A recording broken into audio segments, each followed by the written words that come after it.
Welcome to another episode of All Pop No Culture. Pete's back this week, and if that doesn't depress you enough, we start off with a PSA about everybody's favorite dancer turned DJ, Twitch. There's a tragic loss this last week, but we thought it'd be a good time to talk about some topics that it brings up. After that, we move into the DC universe and James Gunn's takeover of that and all the things that have gone down so far. And next, we jump into the holidays with Spirited, and then I talk about another musical that I watched called Anna and the Apocalypse. Andrew and I then close out the show talking about The Conjuring. And then, because actually in the beginning of the show with Pete here, we decided to talk about Black Adam again, and we went on a monstrous rant about Black Adam. I actually moved that to the end of the show since it's been covered so many times already. So if you're interested in Pete's take on Black Adam and what it does to the other two of us mentally, the last 45 minutes of the show is dedicated to that. But I moved it to the end so that we could get into more current topics for you guys. As always, thank you for watching. Thank you for listening. We really appreciate your support. Don't forget to like and subscribe, set up notifications, share with your friends. This week is Christmas.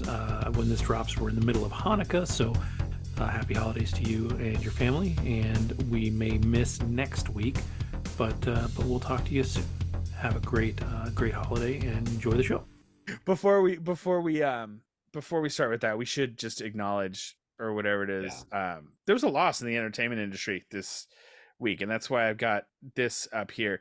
Kevin and I, apparently this is something we just found out about each other because of this, are both big fans of the show You Can Dance. Yep. And there is a dancer from that show named Twitch who has gone on to bigger and better things. He's been in a bunch of movies. He was most famously, for people, Ellen's DJ on her talk show for the final, I think 7 years of its run. He, as of recording this Saturday night, it was Friday? It was yesterday. I think it was either yesterday. No, I think it was Thursday. Thursday. He took his life in a hotel room. And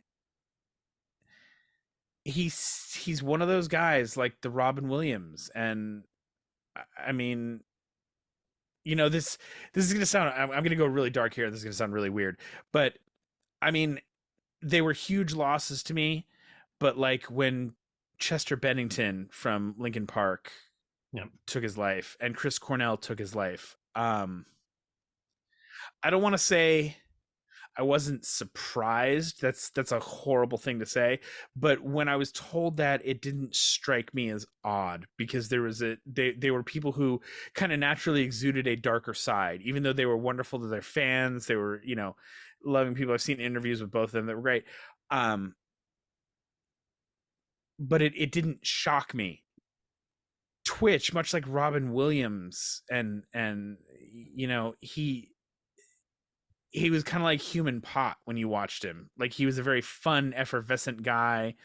Everything I had ever seen of him, even his, I followed his socials a little bit, always looked happy, and it just goes to show that there are people out there struggling in silence and aren't saying anything.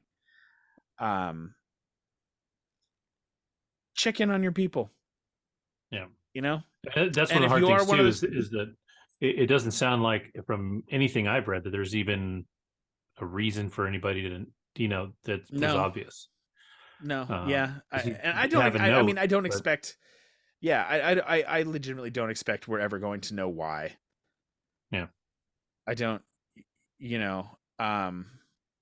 like, actually why. Like, there'll be, obviously something's going on. But they've made it even easier. It used to be an 800 number. You can call or text 988. There's a number that you can text where all the time, or when you're feeling down, they will literally just have a conversation with you until you're okay.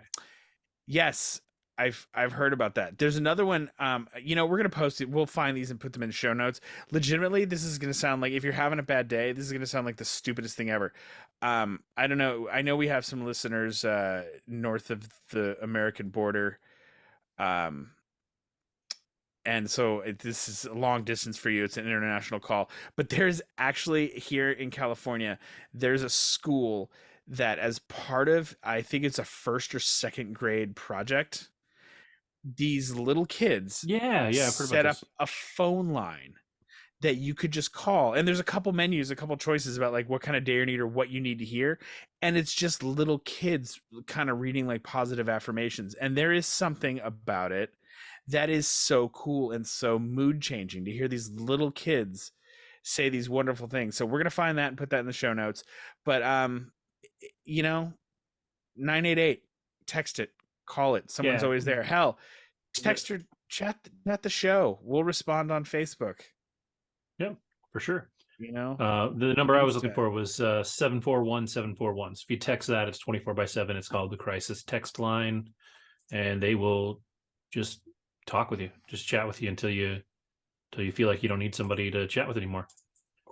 But yeah, I don't know if you guys, if I've ever talked about it with you guys, but I lost my cousin the same way when she was 23, I think. And like I've seen like everything around that. So Yeah. it's tough, it's heavy, it's hard on the family. Like you look at Twitch's family and you definitely have to feel you have to feel for them, like they couldn't have been prepared for it, and he's got kids and he's got all that, but at the same time, like you see a lot of posts when somebody does it, when it happens, and people are like, well, how could they do that to their family? And it's just, at the end of the day, it's not something that is, wherever they're at, it's not something that they can think about. Yeah. It's not something that comes to mind anymore. And the other thing is too, anybody that struggles with depression, whether they fight incredibly hard, like I don't know that he had depression necessarily, or if it was a spur of the moment. Well, it wasn't the spur of the moment. He planned it. Like he left the house, didn't take his car, obviously he had to take a gun because he can't buy one and do it within a day, right? So On there's route to the planning involved. hotel. Yeah. Yeah, I mean, so there was planning involved. Um, but anybody that struggles with depression, you're not always going to know. And the hardest thing about or for people with depression is that people like me who don't have depression will never understand it. We can try, we can come close, we can, or have ideas about it, but we'll never understand it. It's a completely different thing. Yeah. And so all the better reason for somebody that is struggling with that to find the helpline.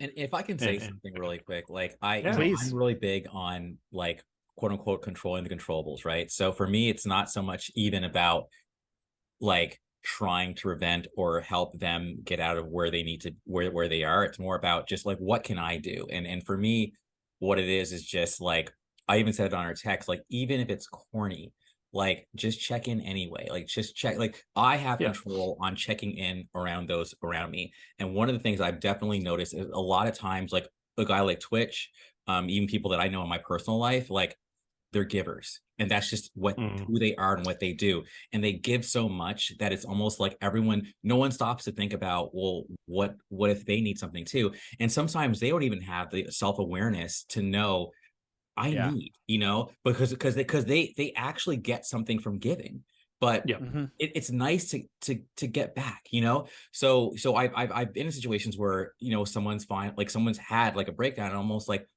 what's going on? And they're like, and they're letting it all out. And I'm just like, yo, how have you handled all this for so long without anyone to talk to? Like, I'm legitimately the first person you've told this. Like, so I'm Right. just like, but it's like everyone's just so busy, like with their own lives or receiving from the giver, that they don't stop to think, well, what about, I don't think anyone in Twitch's life purposely was unavailable. Like that is definitely not the case. But I think because he was such a bright sun, like literally just a beacon of light for everyone around him, that yeah, no one would have ever guessed.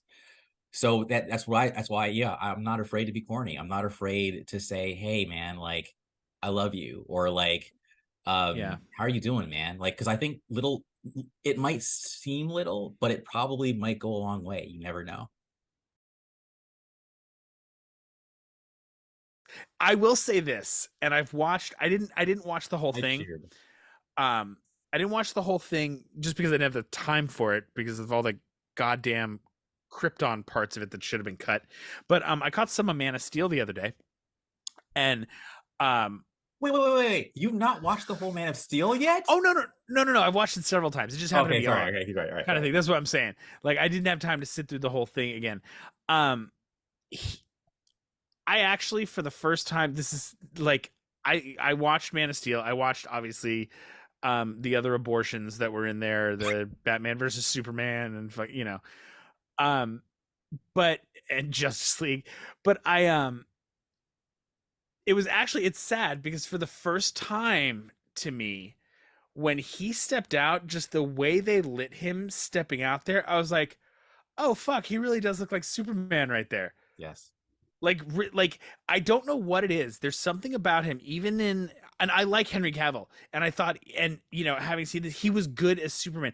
There was just something about him that, and I know part of it was tone of the movie and the difference in that, but I think for some of us growing up with Christopher Reeves and that era of Superman, and I know it's a different Superman, but even in a lot of the, from what I've been told in discussions with people, even in a lot of the newer Superman comics, Clark Kent still has this aw shucks affability about him.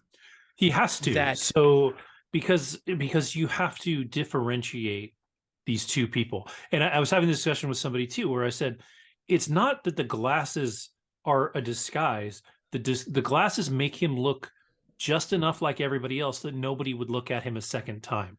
If he's walking down the street, one thing that Christopher Reeve did, and they did it in All-Star Superman, the comic, he hunches over. He physically changes his form to look chubbier, to look slouchier. He'll wear a hat, he'll wear the glasses, he'll do all these things that make you look at him and just go, oh, that poor bastard. And then you look on at everybody else and they're like, oh, those poor bastards. And then you just move on. He's not this tall, beefy fucking dreamboat.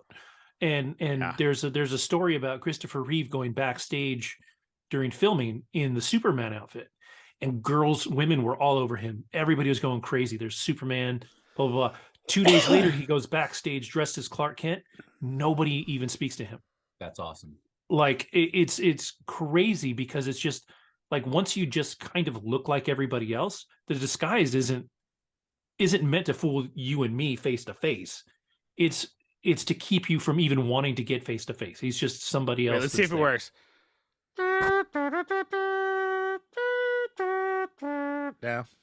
No, does not work. I always did think the glasses thing was funny because it's so much of a, who the fuck is on the show with us? No. Jesus Christ, special guest. Although at work, what did you do with Andrew? Actually, hi everybody. I'm Andrew. I'm at work now. Hey. Yeah, it's work, Drew. Woof. Right. Yeah. No, I actually, which made me kind of sad now that Henry Cavill won't be Superman under Gunn. It's kind of a bummer in some ways because I think with the, we constantly bag on the DC universe and their pitfalls and what they've done, but it's so easy. So why not? I've liked some of Zack Snyder's other work, but I just feel like if the darkness in the newer Batman movie was more an enjoyable dark tone to me than the Snyderverse dark tone, if you will. Like I felt like this, it's grittier without being surreal's not the right word for it at all. It's dark, but it like disjointedly so. Like it doesn't. It's dark for no reason. It does exactly. I feel like the Batman felt earned. Like it felt like, Yes. you know, the darkness was definitely earned. Whereas I feel like Snyder made shit dark because it's cool, you know? And Yeah. Because that's that's his yeah, brand, right? Like that's his yes. brand, that's his thing. Wouldn't it be cool Um, if Batman Superman fight? Like that's literally like what I read that was his motivation. Like that's why he made the fucking movie. So which I, is the best reason to make a movie if you do it the right way. Like No, that. I mean, but that's that how movie the though, best stories get made is the what if, right? Like that's fine. It's just he was like, okay, well, let me take the darkest fucking stories from these characters and put them together, and that, yeah, I'm sorry that if you're going to call it Batman versus Superman and you're going to rip off part of the Frank Miller graphic novel, just fucking make a live action Dark Dark Knight Knight. Returns. Yeah. Oh my God. It's so like that story is so perfect. The only like I would say that the cartoon adaptation of the graphic novel is a perfect Yeah. perfect adaptation except for only one thing is that you don't get a lot of Bruce's inner monologue. And there is some amazing shit in that graphic novel that Bruce is saying inside his own head. Batman's inner monologue is fucking just so cool throughout that entire book. And you don't get any of that in the cartoon. And it would be tough to do that in a movie anyway. But I just feel like that story, if you're going to do it, take that story and just do that as its own separate thing. If you're gonna do the death of Superman, just do the death of Superman. Thank you. Don't why the fuck is Batman in there? Why is Wonder Woman fucking fighting him? That's not the point. The point is that this thing and Superman killed each other with the fucking simultaneous fucking uppercutty, like they beat the shit out of each other, and that's why Superman died. But it cheapened it to me to have the others there doing it with him. Like it was like, hey, get ready, the Justice League movie is coming. Here's a preview. Like it just, I was like, no, if you are gonna do Batman versus Superman, you could do it and not follow the Frank Miller thing. You use that as a guidepost because of everything that they do with with Kryptonite in that, which was great. That was ham-fisted with that fucking spear of destiny fucking thing that Batman was yielding for some reason, and that was just fucking dumb. Like, I honestly don't remember if they did it in Batman versus Superman, but one of the things like in the fucking Dark Knight Returns, Green Arrow with one arm fires an arrow at Superman, and Superman catches it, of course, but it explodes in his face. Oh, that happened and in the movie. It's pulverized kryptonite. Yeah. That okay. It happened. That Totally like happened. yeah, yep. like that's it. That okay, perfect. Use it. Yeah. That's exactly what you want. That brings Superman down to Batman's level, which makes sense. Because he goes, "You smell that? Breathe it in." That's like that, and then he's just kind of like, and that's when he says, Yes, that's when he starts beating his ass. Like, so I think the movie, like stylistically, again, style over substance. I feel like Zach gets the visuals, he gets like the kinetic shit, but he doesn't get like storytelling. He doesn't get pacing at all. Because because you're talking about Doomsday, right? Oh So I God, had yeah. to go into like, again, I agree, it cheapened Doomsday. You wasted the character basically, but then the Jack, oh my God, Zack Snyder Justice League film, that 4-hour, like, there's parts of it I liked, but a lot of it was just, why is it here? But I will say though, the opening scene, I liked how epic it felt. I don't know if you guys remember that, but like literally when it's just like, it's like Doomsday and Superman is screaming like his death scream, and it's just reverberating all over the city, and everybody. The way they did that, yeah. That was a cool opening. I was like, okay, this is fucking awesome. This is going to be a good movie because this is the death of a god here. So I feel like Zach gets that gravitas piece, but then it goes into like just lots of shit that frankly, like, it was just too fucking long. Anyway, I know we're meandering, but this is probably a good segue. No, well, but okay, Yeah, but well, yeah, because that's where we're Snyderverse headed. leads us into the Gunverse. last thing on that one, but the last bungle on that movie, I didn't need Steppenwolf. Why'd you wait to send Darkseid down? If you're gonna do that, just fucking bring Darkseid down. If you, Yeah. you got parademons, I don't need Steppenwolf. You're not gonna bring Granny. You know, if you're gonna do, I would have bought Granny more than fucking Steppenwolf. You know, being down there, that would have made, you know, way more sense to me. The best part of the Snyder Justice League cut to me, which is the movie I actually really wanted to see now that we've seen that. I loved the end when you had the Yeah. Joker and Batman. Oh and my all that. God, Like, yes, dude. that to me, Yes. was cool. I was like, Yes. all of a sudden that comes I on, was and I'm sad like, it was oh, over. that movie I want to fucking watch. Yes. Like, this looks cool. Like, post-apocalyptic, like, show me that post-apocalyptic gorilla Batman, the Joker and the Yes. Batman are together. And this is where it got rough, because this has made me go back after I watched that and watch the Suicide Squad. I know people absolutely fucking hated Jared Leto's fucking Joker. Absolutely. I get it. Here's the thing, though. That Joker, and it's always been my thing with the Jokers, Jared Leto's weird ass Joker like that actually made sense for that DC verse that they had created and that they were using there, because he's a criminal. He's an arch criminal. He's ground floor level. He's not a global killer that should be on Superman's radar, other than, you know, in the Saturday morning Justice League cartoon show. He would be on Batman's radar, and that's what he felt like. He felt like a psychotic street thug. Yeah, it was overboard, but I bought the tattoos. I didn't hate it as much, and I actually liked it at the end of Justice League there I when did he did too. that. I was like, That was his I version. would watch this fucking movie. Hell yeah. This movie I would fucking watch. Yes. Like, because it seemed interesting. It seemed like a Yes. cool fucking story. Yes. The weird fucking, like, I'm going to jam together like 4 storylines into one fucking movie. But yeah, so Snyderverse, it's gone. That's Done. fine. Except for the Flash for some reason. I really like that they have decided that they are going to cut Henry Cavill and Gal Gadot out of the end of the Flash, but they're going to keep the Flash. But we know, like, dude, if Ezra Miller comes back after that movie and is like the only one of the Snyderverse that stays, I'm gonna be like, you go fuck yourself, like, because he's a piece of shit. I think they'll pull him off. I hope they do. Well, I don't understand. Like, I understand they put so much money into this, but and they have to recoup it. Like, that's the thing.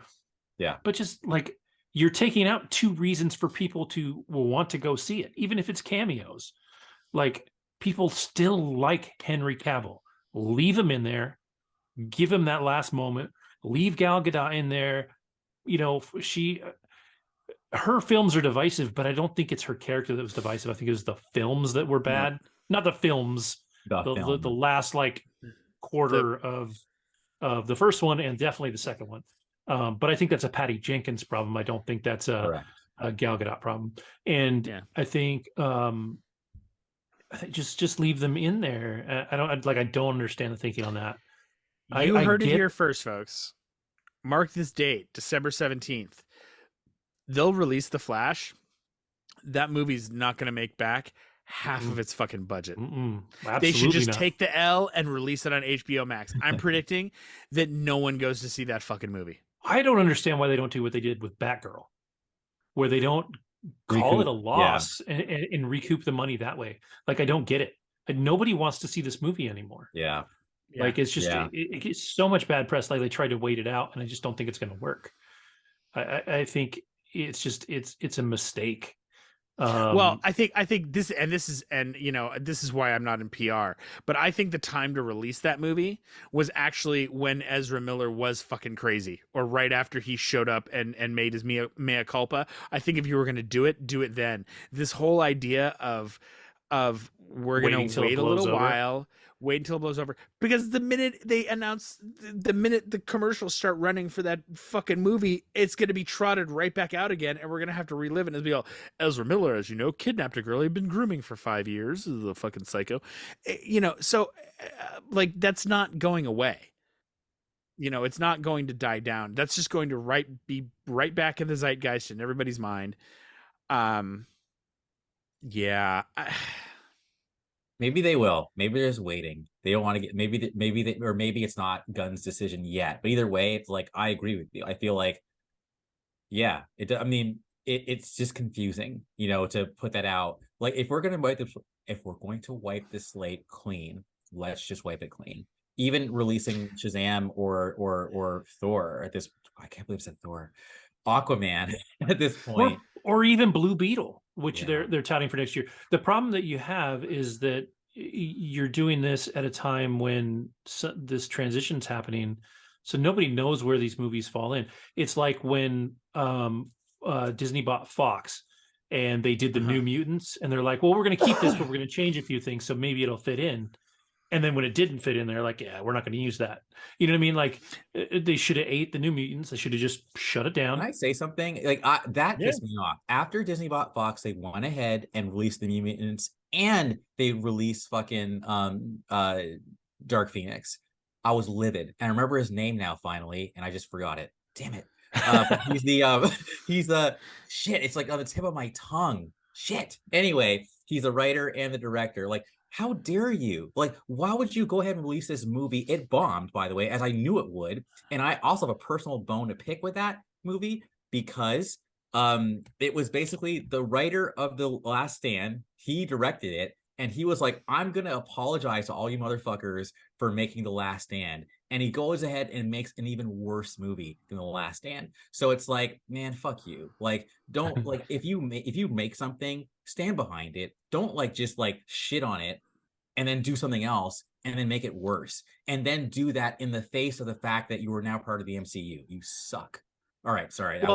No, I actually agree with you on that. After Mighty Morphin Power Mutants, he should have gone, and he had nowhere else to go but up from that.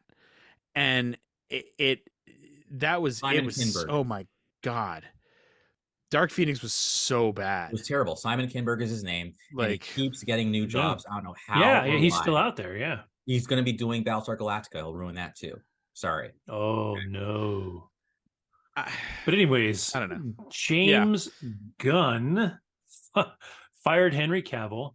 The internet and Andrew told James Gunn to fuck right off. We had an extensive chat, that was very anti-Gunn, very pro Hank, very and like on the one hand, I get where they're coming from. My problem is they didn't just say it outright, because there's no fucking way that from the instant he was told that he was taking over DC, there's no way he didn't know he was doing this, right? You don't just wake up and you're like, you know what, Superman's not working, I guess I have to write it. That's, he didn't just wake up and like, damn it, nobody else can do it, I guess I have to do it. He knew going in, this is the one thing he wanted. He wanted Superman, which is fine. But as soon as they took over, instead of letting this thing grow, like everybody was getting more and more and more excited about Cavill, when he came in knowing that he's going to write a new Superman movie, that conversation should have happened right then. And for me, waiting for Black Adam to fail. That's what it was, and I can respect maybe, but they could have had the conversation with Henry Cavill at least. I don't think it was waiting for Black Adam to fail. I think part of the problem was they should never have said Cavill was coming back in the first place, because they knew back then he wasn't coming back. Yeah, there was no, they didn't. No, but they didn't. Like they were before Gunn and this dude were signed. They were talking about they were already working on getting scripts together. They were looking for a director. Man of Steel 2 was in pre-development. Yeah. Like it was started. Now, all of that, but that's to say, all of that, I think all of it was the Hollywood machine ready to go and try and hype Black Adam so they could recoup on that because of The Rock. Because look, they announced Henry Cavill was no longer going to be Superman. Bum deal. That sucks, because like I said, I actually enjoy doing it. 2 days later, Henry Cavill, it's announced that he's going to be working on a Warhammer 40K project at thing. So now, granted, I'm not a player in Hollywood, but I've watched enough Entourage to understand how this stuff works. Okay, if Henry Cavill has been in talks to do the Warhammer 40K thing for a while now. If this is where this is going, this just didn't pop up. It wasn't like the people were going, well, I wonder who we could get to do this, and they like looked at Twitter and they're like, oh shit, Cavill's not going to be part of Black. Somebody get him on the fucking phone. And Henry was like, well, fuck it, I've got nothing else to do, so why not? I don't. That's a horrible. I don't even know what he sounds like. I don't know who that was. Yeah. But no, but he's also a producer. Like I don't think those two things necessarily exclude each other. I think Man of Steel 2 would have, even if they were working on it, wouldn't have started filming for another 6 to 8 months to a year. They didn't have a director, they didn't have a script, they didn't have anything. So Man of Steel 2 didn't negate this thing already going. And you've got to, and you always, especially in Hollywood, you have to have more than one iron in the fire. Like you have to, you have to have. You're only as good as the project that you're putting out, right? Exactly. So you have to be working on multiple things. But didn't he leave The Witcher to be Man of Steel? Yes. Yeah. So, but there's some rumors too that he left The Witcher because he wasn't happy with the way they were telling the stories. He had a problem because he's a fucking. I can see that. I've only made it like. Well, and have you read the books? Episodes into the second season? No, I've heard they're phenomenal though. But I guess he has, and one thing that I heard is he didn't like what they were doing to the story in comparison to the books, that they weren't telling the story right, and so he had a problem with that too. And I'm saying that as hearsay. I have not seen anything that he said that. So that's kind of coming through the rumor mill. It's like that thing that was announced yesterday that The Rock stopped following Warner Brothers and Black Adam, and he's like, nah. I never fucking followed either one in the first place, so how was I going to stop following them? Right? Like he's like, okay, no. Whether it was true or not, I found that funny as fuck. Yeah. That was even as a joke or a prank, that was fucking like just a hilarious idea to me that he would stop doing that. Like it was just funny. Yeah. Like I just think one thing I think is that like if you're going to come in, Patty Jenkins was the easy fire. Like Wonder Woman 3 was the easy can. Like that last movie sucked. If Patty Jenkins was being even a little bit of a pain in the ass, you're like, cool, you're out. And then everybody covered each other's butts. Like they gave her the leeway to go and continue her career by saying, no, we were all good. We had it. We had good conversations and blah, blah, blah. And then she still said something stupid after that. And I was like, dude, shut up. I was like, shut up. You just shut up. But I do think they could have handled the Henry Cavill thing better. Yeah. I just think it was poorly handled, because there's no way, like I said, that Gunn came in not knowing this is exactly what he was doing. Mm-hmm. For him to say, oh, I'm going to write a Superman movie, and it's going to be like, it's not just I'm going to write a Superman movie, I'm not sure what we're going to do yet. He's like, I know exactly what I'm going to do. He's been planning this for a fucking while. That script is fucking written. Yeah, absolutely. Let's not from even from the second somebody said, "Hey, what do you think about running DC?" He's like, "Oh, I like that idea." He wrote exactly. I'd be willing to bet that in one of the meetings with Warner Brothers that he rolled in with what amounts to a Superman spec script and said, "This is what I want to do. This is the universe I want to build." Because like, as much as they want to go and say, look, DC and Marvel are different, we can't do this. No, DC wants exactly what the fuck Marvel has, one way or another. They want a universe. They want a cohesive, comprehensive universe that they can like be planning movies out for fucking 20 years. Like, and they didn't have that. And I think Gunn is no Feige, but I think I don't think James Gunn is going to do a bad job. Kind of writing the ship a little bit, if you will. I don't know. I think You can ask Andrew. I was Team Gunn, a couple weeks ago, and right now I'm not. Right now, I'm Team Fuck DC. I I I want to, like, as a comic book fan growing up, like down in my basement of my house, I have 2 long boxes full of Superman comics going back 40 years. Like, I have so many fucking Superman comics, it's ridiculous. Superman's my favorite character. I know that he's overpowered. I know that he's been through some shit.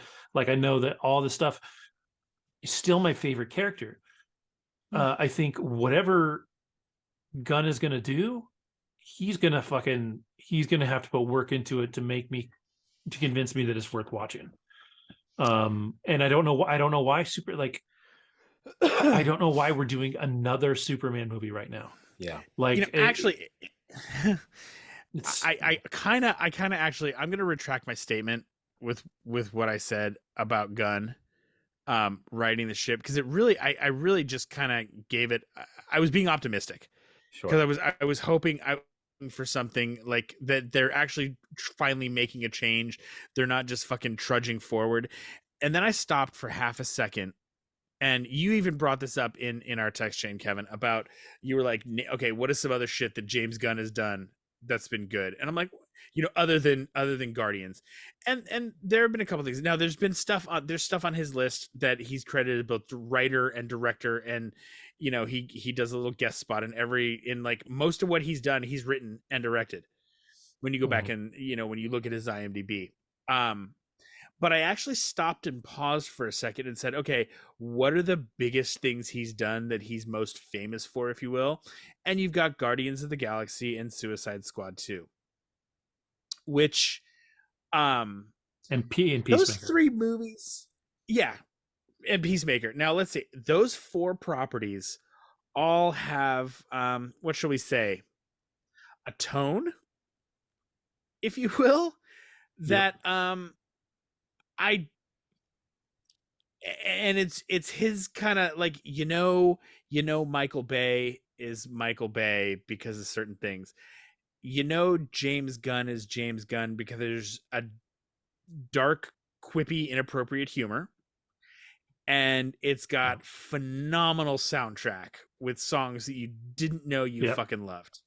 Okay. That's not Superman fucking at all. I don't like, and I know, yeah, that's the thing. I know writers can write different things, and good filmmakers have different visions. I mean, look, Rian Johnson did Knives Out, and he did, Star Wars crappy too. And so it you can make different shit, and I get that. But like, James Gunn doesn't seem like the kind of guy to me that's going to tell a superhero story a different way. Like, and I know you've seen this, Kevin, just because your love of Superman. And Andrew, have you ever watched the documentary about, I forget what it's called now, but about Kevin Smith's script for Superman and Nick Cage being Superman, and like you get to see the actual like costume tests and everything. Yeah, Nick Cage. Yeah, I've seen pictures. I know it was like, I know there was supposed to be. You should watch the documentary. I'm gonna figure out I'm gonna look it up before we're done here to get it to you. It's actually very, very interesting what they were going to do and the story Kevin Smith was writing. I don't necessarily know that it would have been any better at all. You know what I thought would have been potentially better? Until he ruined the game with his work on Star Wars. But I think there was a project called Flyby, and that was with J.J. Abrams. And I've seen the screen test, the costumes for that, and I think Cavill was actually attached to Flyby. I'm pretty sure. I think I've seen it, and I think that Abrams had. I mean, again, I say had now because I've lost faith in him, but kind of had that kind of bright. I felt like for a while there, Abrams was almost like the heir to like Spielberg in a way with like Super 8, and like he just had that kind of 80s optimistic kind of thing going for him. He's bright. He's just like, spirited. Like, we've got like Chris Pine as Captain Kirk. So he just got it, and even with The Force Awakens, like that film just has a certain brightness to it, like especially during the daytime fights. So I would have loved to see all Abrams, that refraction from the lens flare that that's in too. fucking every opening to every I'm fucking okay with movie he lens makes. flare. Superman's Metropolis is bright and golden and everything. No. Like so it's like I would have trusted I think Abrams actually was probably being looked at by Warner's until what happened at Star Wars. And then I want to also just take this opportunity to say, I don't know if you guys read this. Apparently, Saffron and Gunn were the two people that Warner's had entrusted to search for the next Feige. And basically they're like, you know what? Let's just use we'll just do it. Yeah. So it's almost like they settled for them. Like, yeah. My thing is like, okay, so I'm with you on him directing Superman. I think my beer. I'll do it. Yeah, I think there's going to be problems with that because of his storytelling style. I don't think it's going to be the Superman story that I'm looking for. I'm not necessarily worried about him running a universe if he's the dude up here and he's choosing directors for other films. Now he's going to choose Ben Affleck for one, and Ben Affleck can go fuck himself. But Ben Affleck directs good films. As much as I hate that guy, thank you. He directs good films. Thank you. I don't ever want to see his dumb face. I don't want to hear his somehow bad Boston accent, even though he was born in Boston. What did he do to you, Kevin? Jennifer Garner and so many other things. He's just a human turd. But he can show me on Matt Damon where Ben Affleck touched you, bro. Exactly. Everywhere, just fucking up and down with dirty hands. No, like, he can. Gross. He's Ben Affleck. The Town is fucking fantastic. Like I fucking love The Town. Yeah. Yeah. But I mean, Good Will Hunting. No, they were starred in that and wrote it, right? They didn't direct he didn't direct it. I always forget. Yeah. But yeah, I'm not excited about it. They don't know what they're going to have him do. I always, and he's proven me wrong every time, but I always get nervous when Ben Affleck's going to direct something because I'm just waiting for him to be so far up his own ass that he doesn't like fucking think about the story anymore, or doesn't get something. No, but he has always directed good films. I mean, I can't argue that. I never will. I think, and this is another case of where I actually believe at some point someone really does have to go and give Kevin Smith, like they have to find the right property for him to do, but they do have to give Kevin Smith a superhero movie to direct because, and much like Affleck, I think it would be safe in his hands because he is such a fan in so many ways that there is a level of, when you're entrusted with something like that as a nerd, you don't want to shit on it. But Smith suffers from the same problem that Gunn suffers from, in that he has a very, very specific voice. Exactly. Oh, yeah.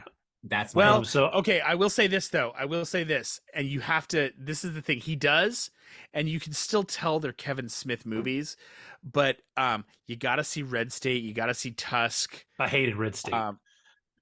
I enjoyed Red State. Oh, okay, the only reason I enjoyed Red State, I was really, really into Kevin Smith at that time, like listening to the podcast, and he was doing from the set updates, like he was talking about that whole process. So I was kind of invested in that movie. There's a lot in that movie that's very problematic, but there's so much, like, especially for Kevin Smith, there's a lot of brilliance. Tusk is fucking strange, bro. Michael Parks and Justin Long and just the whole, I don't want to give anything away. Just watch it. You can still tell it's a Kevin Smith movie, but it's very fucking different than like anything he's done. If I could pick a DC character for Kevin Smith to write and direct, Plastic Man. Yeah. Oh, perfect. No, absolutely perfect. It's obscure enough, but Plastic Man is like witty dialogue. He's all that shit. Like, I think it would be. Yes. I think that would be like, and those are the films they need to make. They need to make these ones with these characters that are lesser known, that draw people in, that have lower expectations and in theory lower budgets at first. Yes. To draw us in. Superman is my fucking favorite. I fucking love Superman. You find the right guy to do it, it's great. I loved Brandon Routh. I loved Henry Cavill. I love the dude that's playing him on Superman and Lois. Oakland. But I don't need another Superman story right now. Yeah. Like they need to settle into the universe, and then you bring in your fucking your god level power. Like you as soon as you bring in Superman, you're like, where else do we go? What do you have against him? Then you have to bring in the biggest villains right then. Yeah. To deal with Superman.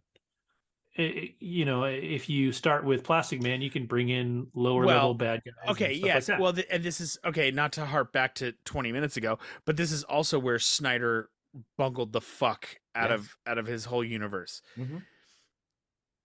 because of and I actually partially blame Christopher Nolan for this one, for leaving. No, because the Christopher Nolan Batmans were when you look at the other Batman movies, especially what we had come off of, the Christopher Nolan Batmans were obviously a darker departure from, you know, what we had previously had as Batman, right? But they were also grounded in some reality. Yes.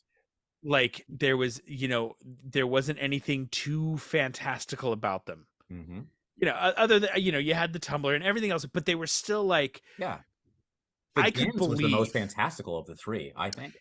Exactly. Like I could believe that this was actually happening in the world today. Yes. And so Zack Snyder kind of pulled that, I felt, into what he was creating in DC, because there was nothing like Lex Luthor as the bad guy. Lex always had crazy ass shit that he was going to throw at Superman, but Zack chose to make Superman a god. If you're going to do that, Lex Luthor's a fucking insignificant villain now. It doesn't matter. But he's got nothing that stacks, like nothing at all that's going to be able to stack up against this god Superman that you're giving us. But that's what I loved about that rooftop scene in VVS, when he's literally like photographs of his mother, and he literally he's like, Superman literally is he's like kneeling on the roof, and he's throwing the Polaroids of his mom. If you're a demon and she's your mother, she's a witch. We got to burn her. Like, it was like this little fucking scrawny Zuckerberg kid like had Superman on his knees. That was great. I felt like that was kind of cool. Like, even though he wasn't like powerful, didn't have this power armor that he does in the comics, he still was able to like beat Superman and force the best Lex Luthor stories are Brains versus Brawn. The best Lex Luthor stories are the ones where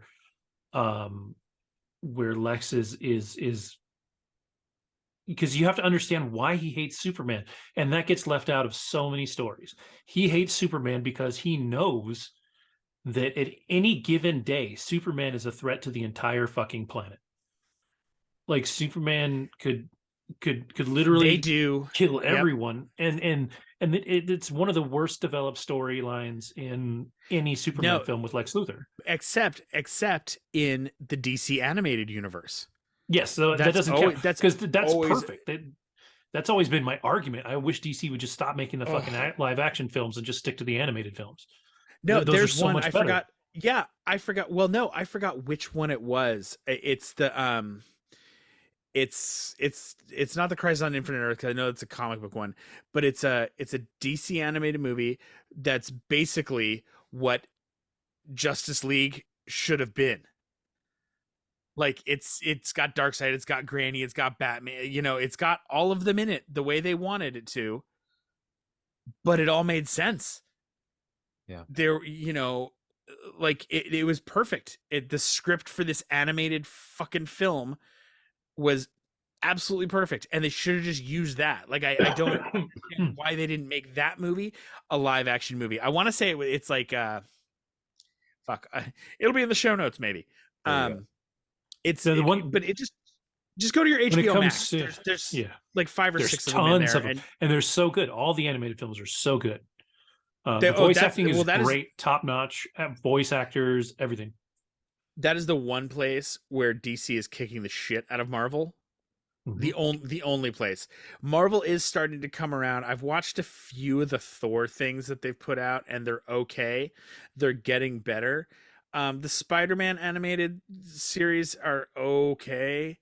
They're not great. They just keep churning them out, a different iteration here or there. Um, but the DC animated shit is fucking phenomenal. Like I'm there's part of me that's excited that we're going to get a Constantine 2. I just wish it wasn't Constantine, because that's not Constantine from fucking Hellblazers. And the TV show that they did with what's his Matt fucking Ryan. bucket? Yeah. Actually got that character and the tone and the feel relatively right. The cartoons got that right. Keanu, I like him despite what Matt Perry says. I think Keanu Reeves is a decent actor. I liked the Constantine movie. I really, really liked it. But it wasn't Constantine from Hellblazers. Like, I wish they would have just called it something else. Like, it would have been its own property off on the side. Because now that we are building a DC universe, if you will, hopefully. That makes me wonder if they're even going to make Constantine 2. Like, does that get scrapped? I know. I don't know. Who knows? Good question. Because here's the thing, I would go watch it. And what about Sandman? I'd be happy to watch it. Sandman, I think, is okay because that exists kind of. Sandman is Vertigo, okay, which has always been separate from DC, Yeah. so I think that's okay. But yeah, I don't know. I guess for some reason I thought Sandman and Constantine were they crossed paths. Like, I think Hellblazers, I think might have been Vertigo. Yeah, Constantine might have been Vertigo too. I think there was some crossover, because Constantine, it's like super magic heavy and very dark, but it also fits nicely in to the DC world, because it's got Zatanna, who is one of the lesser known Justice League members, is in there. Like I said, that if you watch some of any of the Constantine animated deals that are on HBO Max, they're fucking phenomenal.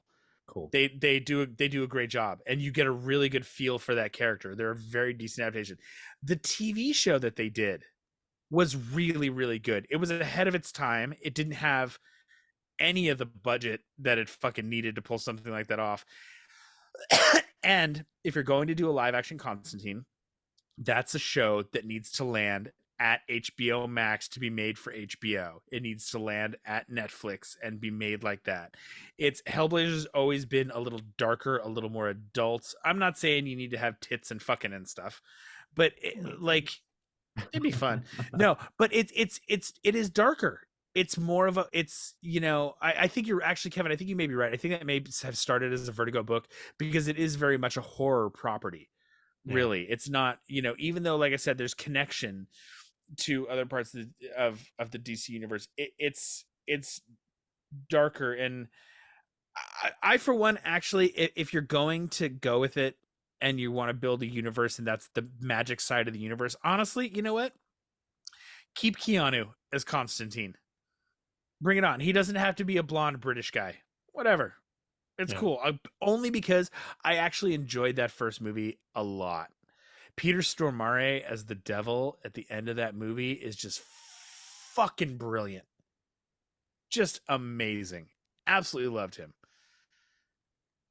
Back to trashing DC. Are we done there? I think we're good. I think we should lighten up a little and have some Christmas spirit, man. Because this is the episode that we drop before Christmas. So I think did you watch Spirited, Pete? Woohoo! He totally did. So I saw Spirited in the theater. Oh, that's right. You saw it in the theater. I watched it today. I finished watching it today. I think Andrew finished watching it today. And I don't know about you guys. I fucking enjoyed the living shit out of it. Loved it. That was a great fucking movie. Absolutely great fucking movie. I watched it way more than I thought I was going to. Or I liked it way more than I thought I was going to. Um, I was very impressed. I think they actually did a very smart thing by not advertising it as a musical, even though it really was a musical, because I Oh think that yeah. might have turned some people off if they had said it was a musical. And it wound up being a very pleasant surprise that it was a musical. The songs were good. I Neither almost one of lost them. Andrew. Yeah, No, I was like, really? Like I Yeah. felt a little, what's the I word? Bait and switched. But no, but I mean, I'll let you finish for a second. But I gotta say, I appreciated the fact that the Ghost of Christmas Past or whatever was like, okay, do you really have to do this? Like, he actually was like complaining about the singing, and I'm like, thank you. Like, someone please advocate for me. But I did enjoy the numbers. Actually, I did. Like, I enjoy it when you a lot of work went into that shit, like as far as the choreography and everything. Oh And yeah. that's like, wow, this is like a modern classic. That's why I said the level of effort that went into this was like, fuck, I didn't know that Will and Ryan could dance so well. And I don't know. I liked it, but I'm not a musical person. I never will be. Keep going. Um, Right. yeah, no, I was very much surprised by this movie. We went and saw it because like my aunt was in town for Thanksgiving, and it was like, hey, let's go see a movie, and we didn't really feel like seeing Strange World. Um, and so Spirited was out. I was like, okay, 1 o'clock showing. Let's go see this movie. Went and saw it. I had seen the advertisement for it, obviously, on Apple TV, so I knew it was coming out. But I was like, oh, okay, sure, we'll go watch it. Um, I was enthralled maybe is too strong a word, but I was so happy we went and saw it in the theater. It was actually a nice experience to go see a comedy that was good natured and fun, um, in a theater with people to be part of that whole like group experience of laughing and stuff. The 10-year-old had never heard of it at all, and so she was very much like, ugh, okay. Even trying to tell her that Will Ferrell, was Buddy the Elf. Who She was shows still, up in the movie? yes, There's a it's Buddy the fucking Elf hilarious. appearance. That was awesome. You look like Um, an idiot. it's so fucking good. Um, she is in love with this fucking movie. She absolutely loved it. She thinks it's fucking great. It's one of those, like, if you worry because it's Will Ferrell and Ryan Reynolds that it might not be for kids, because no, it's completely fine. There's a few bad words in there, but otherwise, Yeah. yeah. Yeah, but okay, depends on, depends on what you let your kids watch, but I would say it's safe. Exactly. If your kids have seen Scrooged, this is Oh yeah, fucking this is way lighter than Scrooge. nothing. Yeah, for Yeah, sure, for sure. like, this was just so much fun. It's just a fun fucking movie. I mean, how spoilery do we want to get? We let's go all the way. Yeah. Let's We fucking can do go it. all in. Okay. I I'm sorry. I loved the fucking idea. I love the way, like in movies like Arthur Christmas and the Santa Claus, how they're taking the North Pole and turning it into almost like a corporate kind of thing. And it's got departments, and there's an HR department and shit like that. I love the idea of turning the whole Three Ghosts of Christmas into a fucking like project thing that, like, they were going, every year they try and do someone new. I love that Will Ferrell was Scrooge. That was Um, great. That was great. yeah. it, Loved it. it like it worked. It worked so well because when you first see the preview for it, they kind of tout it as a retelling of A Christmas Carol to some degree, and it wasn't. It used all the trappings, obviously, but it really, really wasn't. It zigged when it should have zagged. Like, it was just it was just really well done. It took what could have been a bad storyline or a bad script and a bad plot and made it work incredibly well. Um, the concept could have just been fucking stupid, and they made it fucking funny. I love that, you know, Ryan Reynolds technically dies and then becomes, you know, the new Ghost. I think that's great. I love that Will Ferrell falls in love with Octavia Spencer, and that shit is fucking hilarious to me. And he retires at the end, and he's just a dad. And like that kind of closing scene when the kids are basically just kicking the shit out of him, more or less. Like being a dad is doing a thing. It's just all really fun. It's a great holiday movie. I do agree with you, Andrew. You threw in the group chat that you thought it was better than Scrooge. For that, I say, how dare you, sir? But it is easily a new classic. It is. I think everyone should see it. I think it's if you like Christmas movies, there's nothing in this movie you won't like. It's just fun from beginning to end. And even for people like Andrew who don't necessarily like musicals, they're musicals. The songs are much funner than, if you will, like a musical. Like if you don't like musicals because you think the songs are fucking boring and there's going to be a love song, they're all funny. They're all, you know, neither one of them can really fucking sing. So most of them are patter songs to some degree. You know, Ryan Reynolds, I'm forgetting musical numbers, like the names right now. But the one when they find him and he does the musical number at the fucking Christmas tree convention. Yes. Right from it. That is just fucking off the chain. And my daughter has been running around just good afternoon. Yes. That shit is just fucking brilliant. The way they did that whole musical number is fucking amazing. Correct. My opinion. I can't. Yeah, I one of you two, you guys liked it too. Gush, please. I'm gonna stop because I just go fucking see this movie, watch it. It's just fucking. You go ahead, then I'll go last. All right, cool. So yeah, no, this was actually recommended to me by another friend first before. And then I think I texted it to you guys. I think I'll watch Spirited next. And Pete's like, you warned, it's a musical. So I go to my other friend and go, dude, you can tell me it's a musical. Oh, yeah, that's right. I'm like, oh, fuck. So anyway, I start it. And, but then I'm like, I think I'm going to like this because what I like is like, you guys know me. Like I'm not one who's into all cuddly shit. Like I want some like reality. I want something that I can relate to. And so Ryan Reynolds' character, I can relate to him because he even that dude. I know that dude exactly. It's like It's like he gets people and he just uses people's human nature. He's brilliant at what he does. As far as the Christmas tree war, fucking great. Okay, I'm gonna give you a 5-second countdown. Myers-Briggs, that character in 5. Holy shit! 4, probably 3, ENTP. 2. 1. I said it. ENTP most likely. So anyhow, so it's like I'm into it because I'm laughing at the humor. The whole, I'm just gonna skip around. So I like the idea of someone being irredeemable because it's like when you find out that he is Scrooge, I'm like, holy shit, I actually didn't see that coming, but it totally makes sense. And it totally makes sense as to why he latched on to Ryan Reynolds' character and then when Ryan Reynolds' character even asks him, like, you know, that question, like, so after you were converted, how long did you live? Well, for like 3 weeks. And it's just kind of like, well, shit. I mean, then how did you know you were really redeemed? You know, and I was just like, wow, that's a really good question. You know, I just, so there's even a song about, and that's my point of view, or that's my view, whatever. That was a theme in the movie in terms of like your actions are who you are.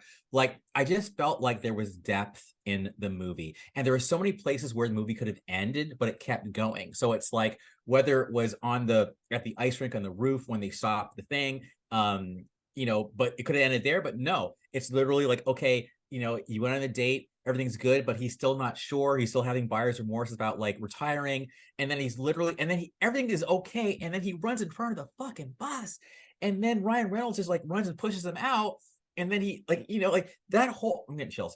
The whole thing was just like, whoa, dude. Like, and I love the fact that the movie even referenced Scrooge. Like, he, like, literally when in the boardroom, he's like, wait, so this is like that movie with like Bill Murray and Bobcat Goldthwait. I was like, dude, I love that. So I just felt like this film, okay, it was like, you have Ryan Reynolds being Ryan Reynolds. You have, what is his name? Fucking hell. Will Ferrell being Will Ferrell. They're both on their A game. They're both dancing. They're both singing. I loved the rest of the cast. Actually, the one, I think the Christmas Past, Sunita Mani. I'm sorry, I gotta say she's hella hot. I loved. I love that they hook up. I love She that they can't hook do her up. job. And she was so like, oh yeah, he redeemed himself. Like the whole thing was just like, I mean, man, this is actually a good like counterpoint to the earlier conversation about Black Adam, because it's like there's actually she was in Glow. If you're trying to remember where you know her from, she was in Glow. If you've never seen Glow, she's awesome. I just Googled her before we started talking, so I now know that she's in Glow. I've never seen Glow, but I know it's that wrestling show, I think, on HBO. Yep. But yeah, there's nothing about this movie I didn't like. I do think it's a movie for the whole family. Yeah, I do think the hooking up thing, I do think the shit and a couple of other curse words might be a little much. Like I would feel a little weird watching with my dad, but at the same time, I'm kind of like, okay, whatever. But like again, that depends on what your kids have watched. Again, for sure. Every families are different. Like I know cursing is just not cool, like period, around like my parents. As far as like in a movie, fine, but like depending on your age. Anyway, not getting off topic. I liked the movie, and this is something that surprised me because I am not a musical person, but I do like it when a story goes into someone's soul and basically asks those questions like, am I a good person? Can I be a good person? Can someone be redeemed? What is a good person? What is a good person? Even like, what do I want out of my life? Like Scrooge basically wanted a normal life, so to speak. Like that was cool that he actually identified like what he wanted and ended up getting it. I love how the assistant is like, you know what? I'm not happy, doing all this evil shit. I'm going to quit my job. Like it was just like, this is some shit that people can relate to. And it wasn't all plucky and nice and simple and wrapped up. Nope. There was tragedy. He fucking dies. But at the end of the day, it was perfect. It was perfectly balanced, like Thanos wants. It's like he starts off, the whatever he like, they switch places, and it's a natural switch. And he even gets to meet his sister again. I'm talking way too damn much, but Kevin, I'm gonna let you now talk. But you guys see my face. I love the sister stuff. I loved the sister stuff. That was the one aspect that when they first started introducing that, I was kind of like, this has a really big chance to be cheesy. But it wound up working because they cast the sister so well, and that I love her anyways, the actress. She was fucking awesome. And if it wasn't, it's not the only miscast. I won't say miscast, but the only part that I would have liked it, unless it is, and I'm just not remembering it because I haven't watched it since I saw it. The only person that I would have cast slightly differently in that movie, let me double check, is the brother.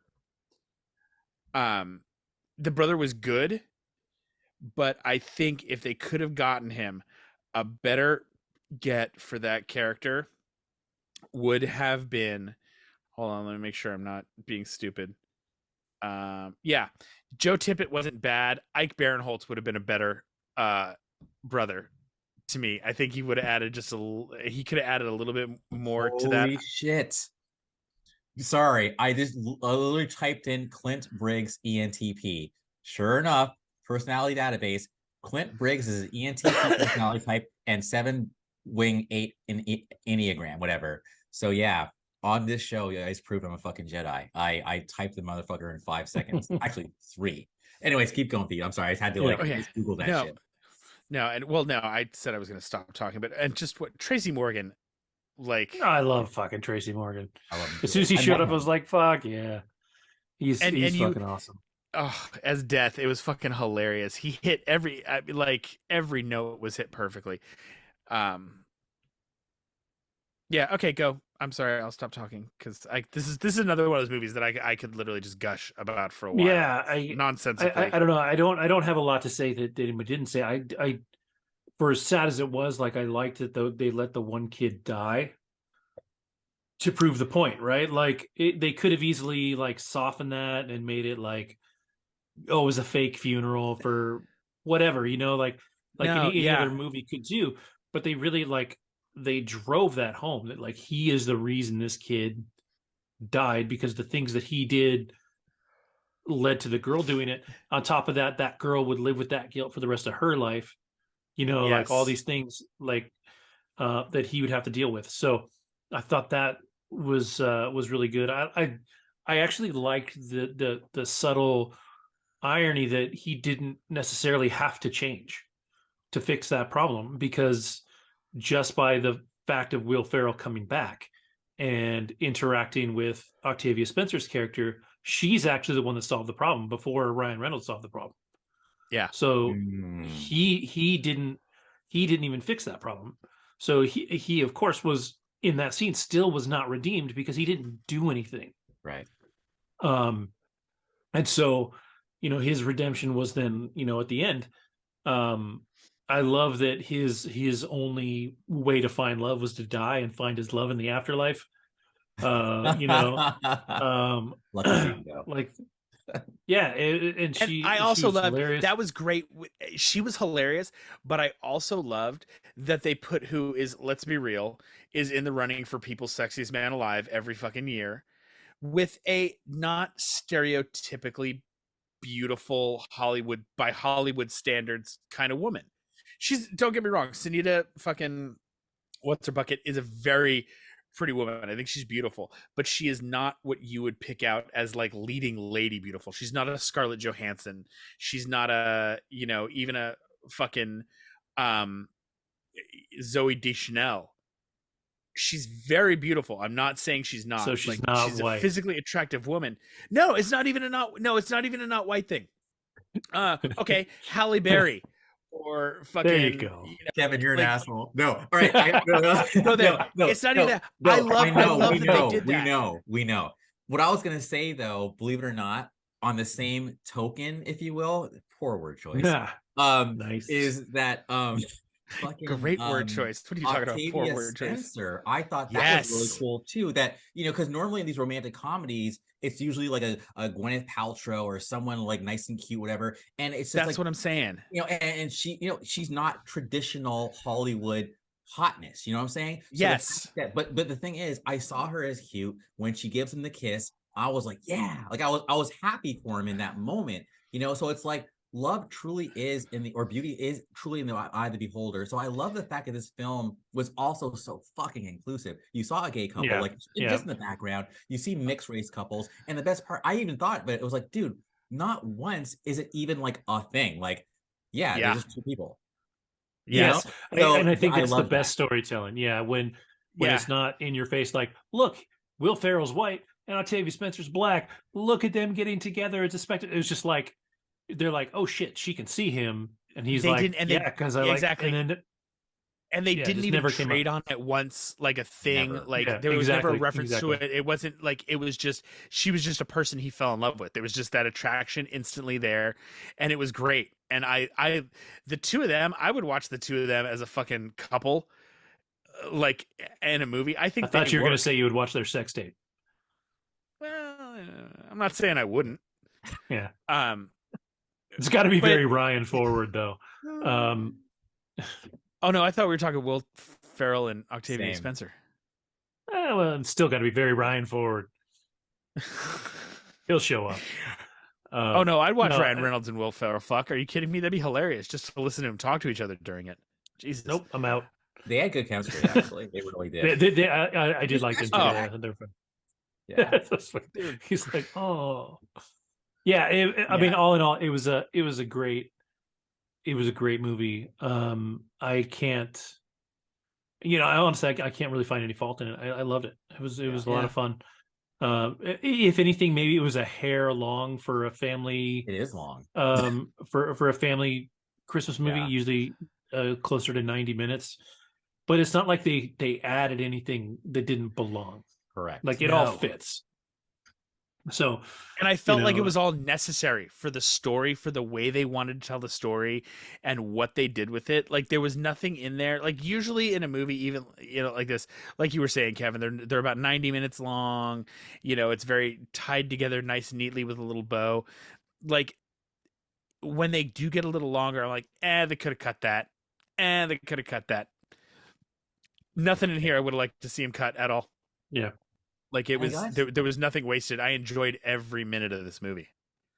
and yeah, again, I got visually like the costumes. Like Oh I God. want Ryan Reynolds Santa outfit. That shit is dope. yeah, that was Like I dope. Oh want hell everything. yes. Like That was the shit. they all like I loved even the wardrobe. Like I mean, just everything. It was so well done. And I love the end, like when the credits are going and they keep singing, and you actually see like some of the crew like get in the camera. That might have been the director for all I know, but like I was just like this. It felt like a stage show / movie. Like, and that's the part that I liked as well, just because you could tell when it was a set versus like when they were actually out on Oh location. yeah. But that was still it added to it. Oh man, like I It watched also it again. looked like it would have been a great set to have been on. Like Yes, it looked like fun. this was one of those things where everybody would have been having fun Yeah, the there was entire yeah, fucking good time. chemistry everywhere. Excellent And chemistry. you felt that you like really really felt it in the movie. And I gotta say, like Ryan Reynolds, he's the shit. I mean, good looking dude. He can actually do serious shit. He can do comedy. He Hmm. can do action. He's and he has his own fucking it's called MTN Mountain or something. Anyway, he has like a marketing Mint. like what's it called? Mint. He's got a cell phone Well, company. that's a cell Yeah, phone okay, company, but he's got too. But he also has a marketing company and he's Yeah. got like a whiskey. Like the dude can't lose. gin. And he's got a fucking hot wife. Okay, who's an actress as well. And they met on I think Green Lantern. And Yes, then you've got Will, who just has his brand of humor. And I'll admit, like, yes, I'm the weird one. I have not seen Elf. I'll now see Elf. I did catch the Elf Easter egg, though. I totally caught that that was shit. so funny. But it's Okay, like, so I will You say look like an this idiot. on Elf. I actually resisted Elf for a long time and did not see it until my kids saw it. Um, just because I go back and forth with Will Ferrell. I either love him or I He can be think over he's the just top. He can fucking definitely be a ridiculous. lot. It's like Yeah. he's like Adam Sandler for me. Like there's stuff I love him in, and then there's shit that I'm like, Jesus, shut up, bro. Um, but he was absolutely perfect in this, yes, he was. I love him. and yeah, oh, just it's good. It's heartwarming. It's fun. Again, and Andrew, I that's why I threw that in there into the chat when you said you were going to see it, because I was like, no, I was lucky because I like musicals. But if you're a person who doesn't like musicals and you go in to see that and suddenly find out that motherfuckers are going to be singing throughout, it could be tough until you get through a couple of those songs and you realize, oh, this is almost like South Park the musical. Yeah, Like Yeah. these songs are fucking, they're funny, yeah. and they're supposed to be, and they're all done very well. Did you catch I loved when they went through the Hall of the Redeemed, like a couple of the redeemed people that were in there, like Yes. fucking Dolly Parton, Oh, I missed Yes. Dolly that. Parton was in Yeah. there. I was dying. fucking Um, hilarious. but it's Oh, funny. I think this harkens back to something Andrew and I talked about a couple weeks ago too, where there's an advantage to seeing a movie like this in the theater. Because if you paid the yeah. money to go see it and you were like, shit, this is a musical, you're like, fuck, I paid for this. I'm going to watch the whole thing. Whereas if you're at home, there's a chance that people are going to turn it off when they find out it's a musical and they don't like a musical. Yeah, Instead of giving it's it a a risky chance. So, move. yeah. And I think sometimes a movie that wouldn't be as good, there's an advantage to seeing it in the theater because you can't turn it off and you spent the money, so you're not going to leave. So you sit there and you watch this entire movie the way that it was supposed to be made, instead of like I did with the first time I watched Black Adam. It took me like 6 watchings to watch the whole fucking movie. Like I just couldn't do it. And if I was in the theater watching it, I would have sat there through the whole thing.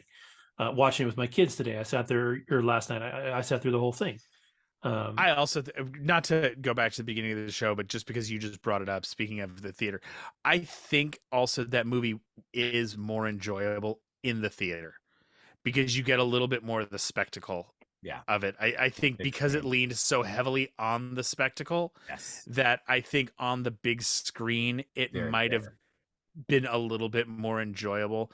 Very fair. Even if you have a big ass TV at home, like there's just something about like the scope of some of that and the noise and the rumbling from the bass and everything else that I think might have made it a little more enjoyable. But yeah, anyway, on to Spirited. Sorry. Kevin's like, no. Unless Yeah, you want to no. rebut that, Kevin. No, no, I don't know anything else about Spirit. I don't know if you guys do or not. I got one other Christmas movie to run over real quick. Yeah, please. Ironically, Spirited is a fantastic Christmas musical that is uplifting and fun. Behind me is Anna and the Apocalypse, which came out in 2017. It is a Christmas zombie musical. It is ridiculous. It is fun if you like musicals. It's more of the pop musical style, right? So it's it's not all dour and stuff. It's a lot of fun. But it is literally it's a zombie apocalypse. Like it takes like 20 minutes to get into it, and then all of a sudden zombies just start showing up. You've got the obligatory like girls all happy walking down the street singing a song, and chaos ensues behind her, and she's totally missing the apocalypse. But the thing about this film is that it actually, for as ridiculous as it sounds and as goofy as some of the effects are, has a few really emotional moments in it. Some things that really, really fucking hit you. Like it has a fun ending, lots of blood and gore because it's a zombie movie, right? So there's a lot of killing. You can see her in the back. She's got a candy cane that she sharpened the end of, so she kills Nice. zombies with a candy cane. And just all in all, it's really fun. The music is catchy. The songs are catchy. So let me I ask you watched it this this week for the first time. Yeah, go ahead. I pulled it up on IMDb because I wanted to see the cast. Interesting. It's all British first. Do you think one of the because like when you pull up IMDb, it starts auto playing the trailer. One of the reviews that they posted, would this be a fair assessment? They said it's kind of like Shaun of the Dead meets La La Land. I think it's fair. There's love story that comes around in there. There's all kinds of stuff in there. It's just fun. Like, and it's like shit really goes sideways. It moves, it goes from the Walking Dead kind of thing, right? Where just all of a sudden everybody's a fucking zombie. Like shit is just going sideways. And characters that you like from the beginning don't make it. Like it's fun, and does not take itself seriously. It definitely has the sight gags that you expect from a zombie comedy. And the girl, the lead, she's fantastic. Like she's super Ella good. Hunt. Yeah, she's really, really good. Now, would you say, I was just looking at some of the reviews here, would you say like one of the main complaints by the people who did tend to give it a little bit of lower scores was that the first half is really, really good, but then it kind of fizzles out a little bit? I almost feel the opposite, because the first 30 minutes, 20 minutes are all build up. So there's, you don't have the zombie stories, you have the character development, which it needs. It's just a different tone than once the zombie starts showing up. I actually thought it finished strong because it near the end, you start to get into the emotional moments. You start losing characters that the build up in the beginning made you like, that you then lose. And so I don't think there's a problem with the last half of the film. I thought it was pretty good. I'm looking at the background of the film, and it seems like pretty indie-ish. Like, how did you even come across this thing? I have a group of friends that watches a horror movie every Wednesday night. Huh. And usually lesser known or B-rated horror movies. So I've seen a lot of shitty horror movies, but they're fun. And this was this week's pick because it was a Christmas movie. And so it's the first time I've ever seen it, and I really enjoyed it. It was a lot of fun. Yeah, it debuted to $52,588 from 5 cinemas with an average of 10 $100,000 each. So this is like a tiny film, at least. Oh Outside yeah. It's not a big deal. But the funny thing is, I remember hearing about it in the last few years. It's like the cult following has started to build up behind it. And it won a shit ton of awards, like the Toronto After Dark Film Festival. It won Best Feature Film, Best Ensemble Cast, Best Comedy, Best Music, and Best Title Sequence. So it must be a pretty cool title sequence. Yeah, it's just it's great. It's a lot of fun. Like, again, you kind of have to get over the musical bit of it, but the songs are poppy, campy and poppy and fun. Like they explain the story and they move on, so it's worth it. It's not an opera, like they're not singing the entire time. So it's fun. I recommend it. It's a little hard to find. I think it's on Tubi. There you go. If I'm not mistaken. So you can find it. Makes sense. But it's out there. It's out there. It's on Tubi. Yeah, you said it's on AMC Plus channel, on Prime. It's on Tubi. And Shudder if you have Shudder. And Shudder, yeah. But yeah, it's fun. I would definitely check it out. And then I think the only other thing that I watched this week is the same thing that Andrew watched this week. I don't know if you've ever seen it, Pete, is The Conjuring. Not Christmas related at all. No. But yeah. But yeah, Andrew, I think I liked it. I thought it was a well-made movie. I wasn't scared by it. Horror movies in generally for me don't scare me. With the only problem that I had with this film is you see the ghosts too soon for me. I'd rather just never see them, because as soon as you see them, you see the cheesy makeup and see that stuff, and then you're kind of like taken out of it. And then just the level of shit that the demons did in the film, like dragging people all the way down the hallway and flipping them up on the ceiling and upside down. It was too much. It pulled me back a little bit from what great genuinely cast in makes this it fucking movie. Yeah. In The Conjuring? Yeah. Wow. Yeah, the cast is great. Like Vera it's Ron Farmiga, Livingston, Vera Patrick Wilson. Farmiga, but yeah, Patrick Wilson, Lily Taylor, Joey King, Mackenzie Foy. Like Joey King is itty bitty Joey King. She's very young. She's wee. Because this first one is 10 years old now, I think. But it's good. It's just the things that make a scary movie scary for me is usually the not seeing the things, right? Like when we think about, was it Hereditary? Yeah. Talked about, like, you didn't see the bad shit until like the very end, right? Like it was the creeping sense of dread to me is more terrifying than seeing a ghosty faced monster thing. But that's one of the most successful horror films of all time, Texas Chainsaw Massacre. You never actually see someone killed on screen. Everything happens off screen. You hear noises, you see legs twitch, there might be a little bit of blood splatter, but you never actually see anyone die in the original Texas Chainsaw Massacre. You hear the noise, you hear screams, and people always put it up there as one of the scariest movies they've ever seen, kind of thing. Well, and that's this one. You don't see anybody die, right? Like nobody dies through the course of the film.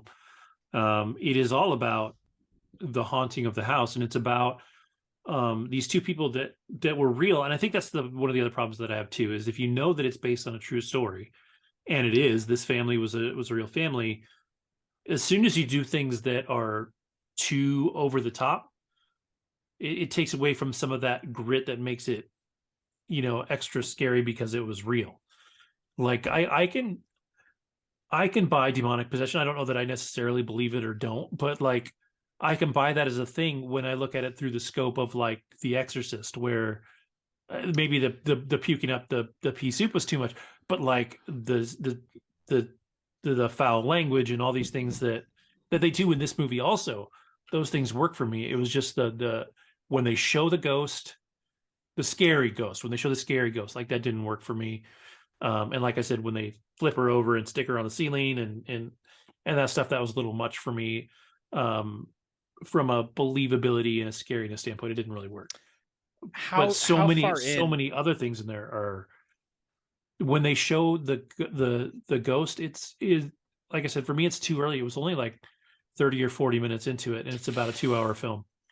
No. See, So that's I'm not gonna out the 95er who told me this, but another class 95er told me that they actually like they cried. They happen to be Catholic, so they definitely are not Oh, cool that'll go a long way with this for sure. with and I am too. okay.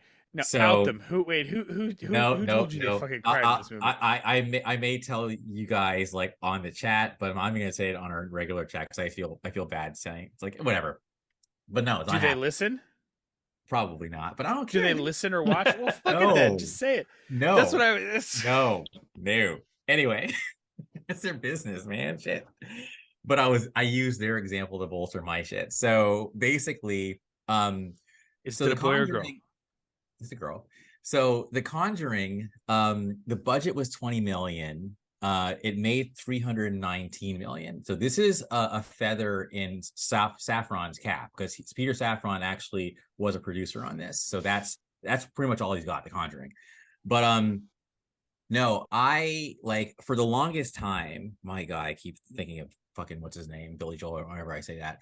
But for the longest time, I have avoided right. I have avoided anything to do with Satan because that's the only thing that'll get me. And like basically, seriously.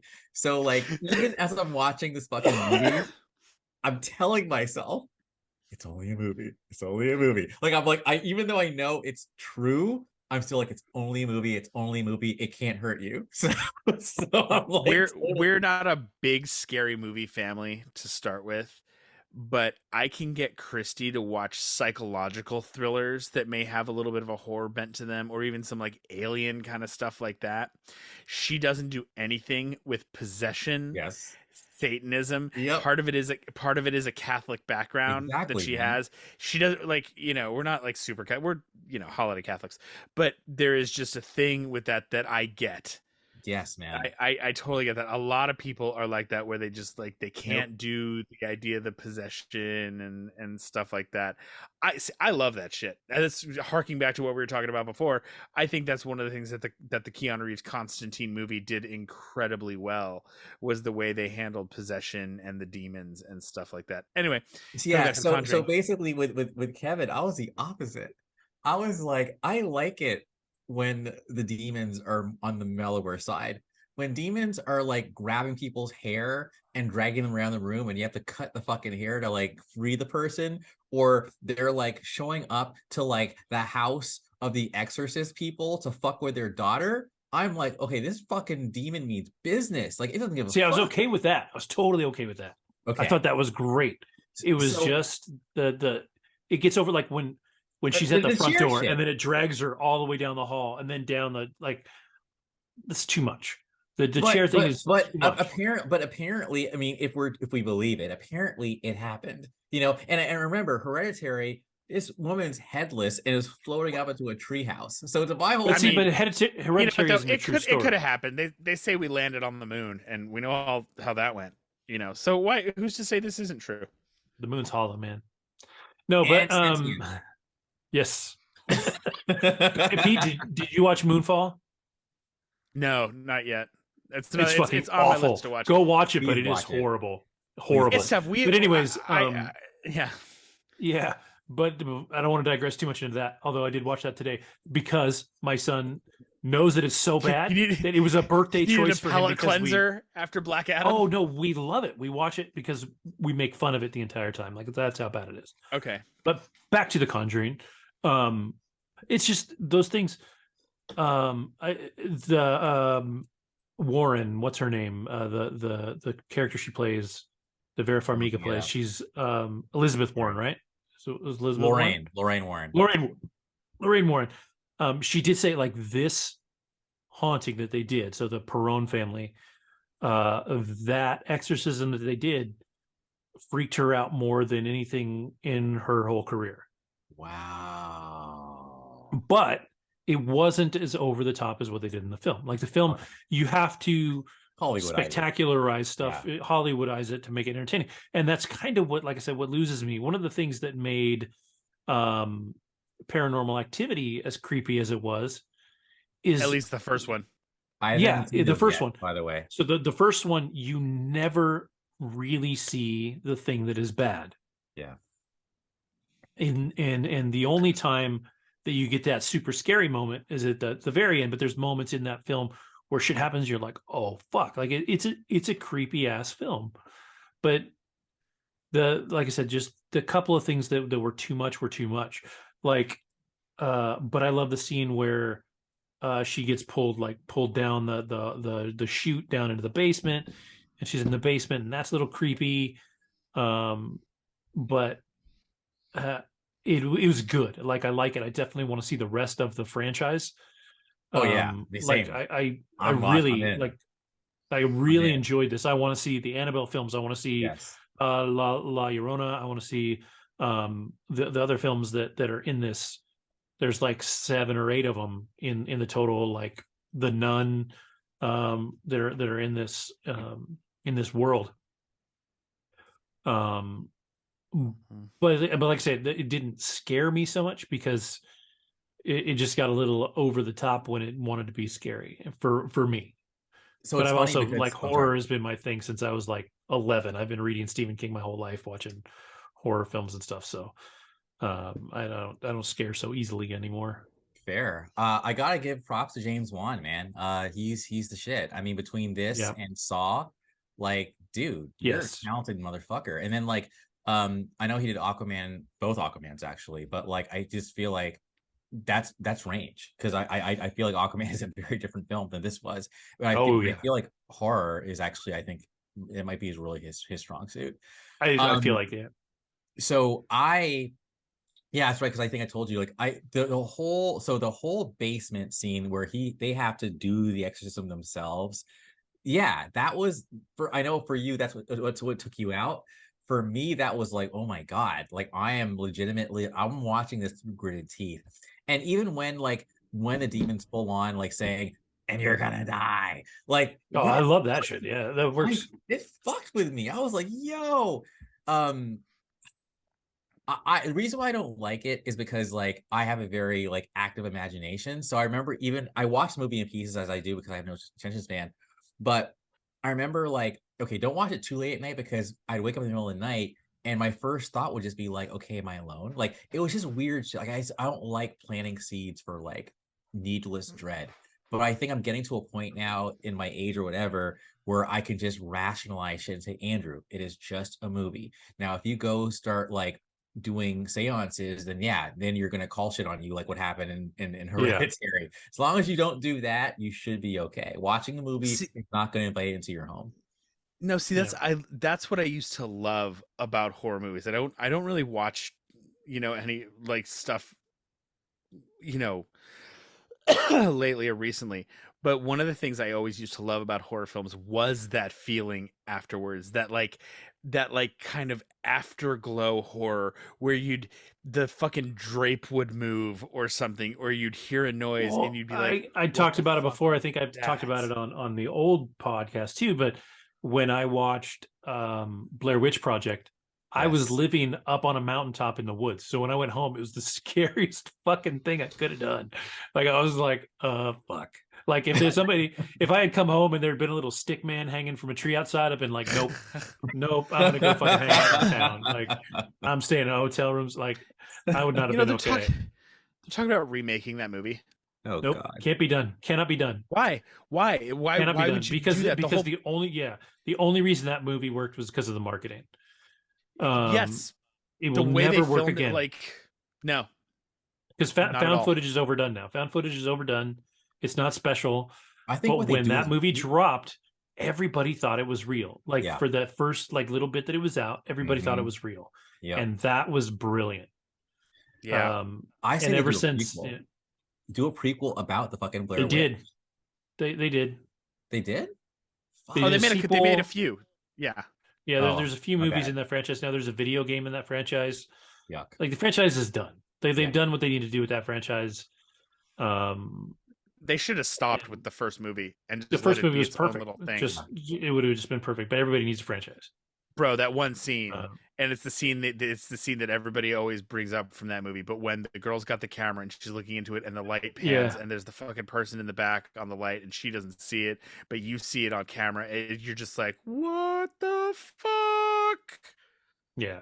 that like yeah that it's rare that like you said, Kevin, it's rare that like a scary movie actually scares me, except for like the jump parts that are supposed to. But Right, even right. even with even with the music and everything else, like it just doesn't the horror part of it doesn't scare me. That was one of those movies that legitimately, when I watched it, I was fucking like scared in that movie. I remember feeling like anxious and like, no, white girl, don't go in there. Like it just. Wait, can I say something though? I also don't get why. I mean, I get why they keep the artifacts in the basement, but I'm just like, why? Just destroy them.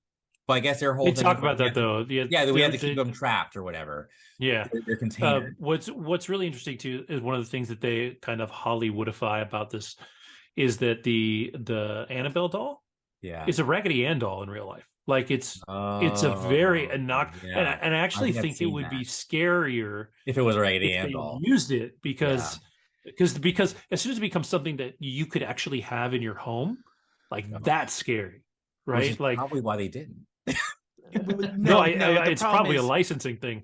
Oh, yeah.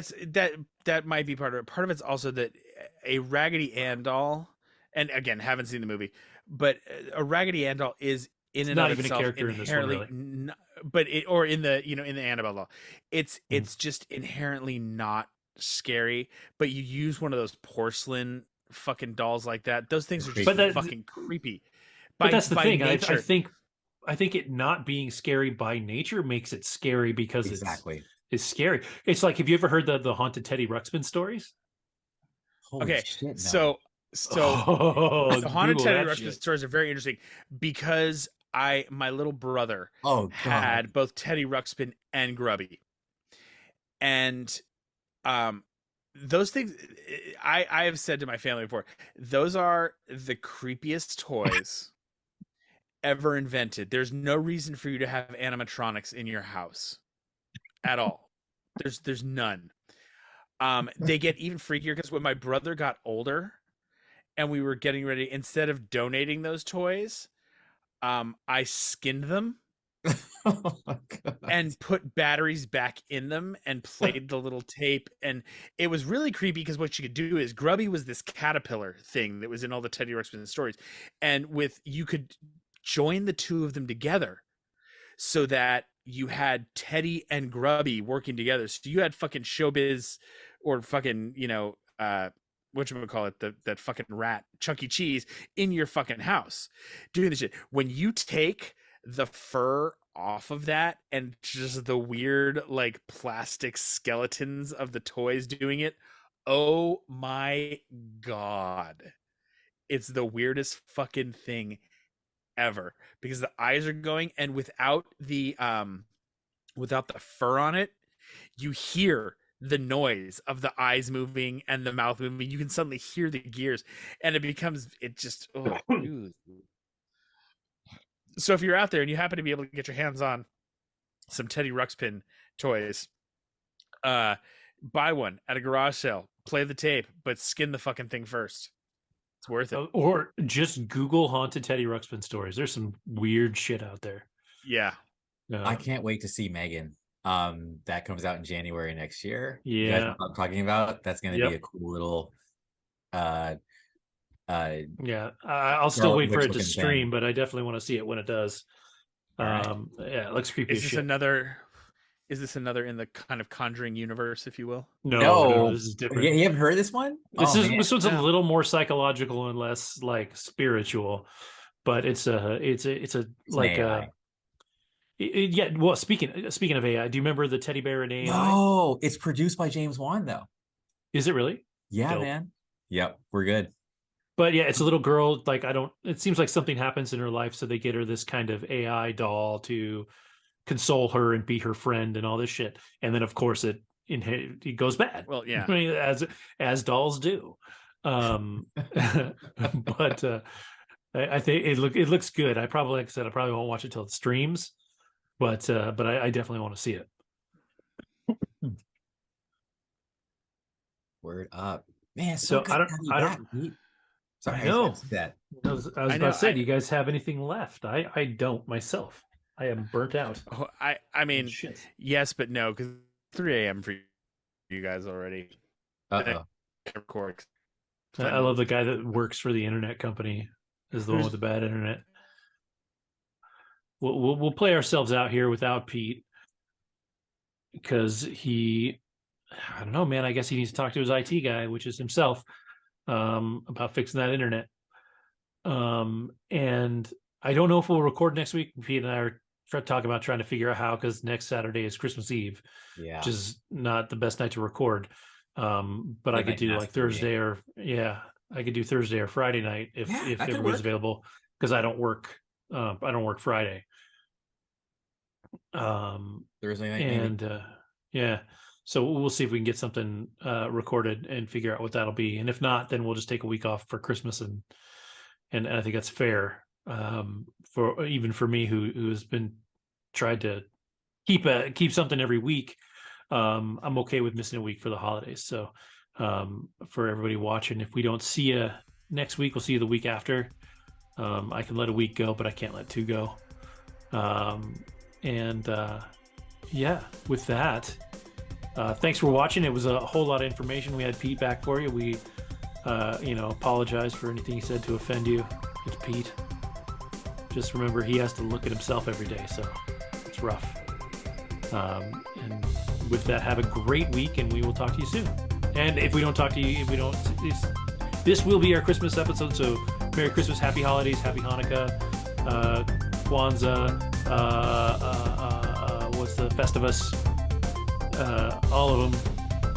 Just have a great holiday, and we'll see you after the holidays. Peace.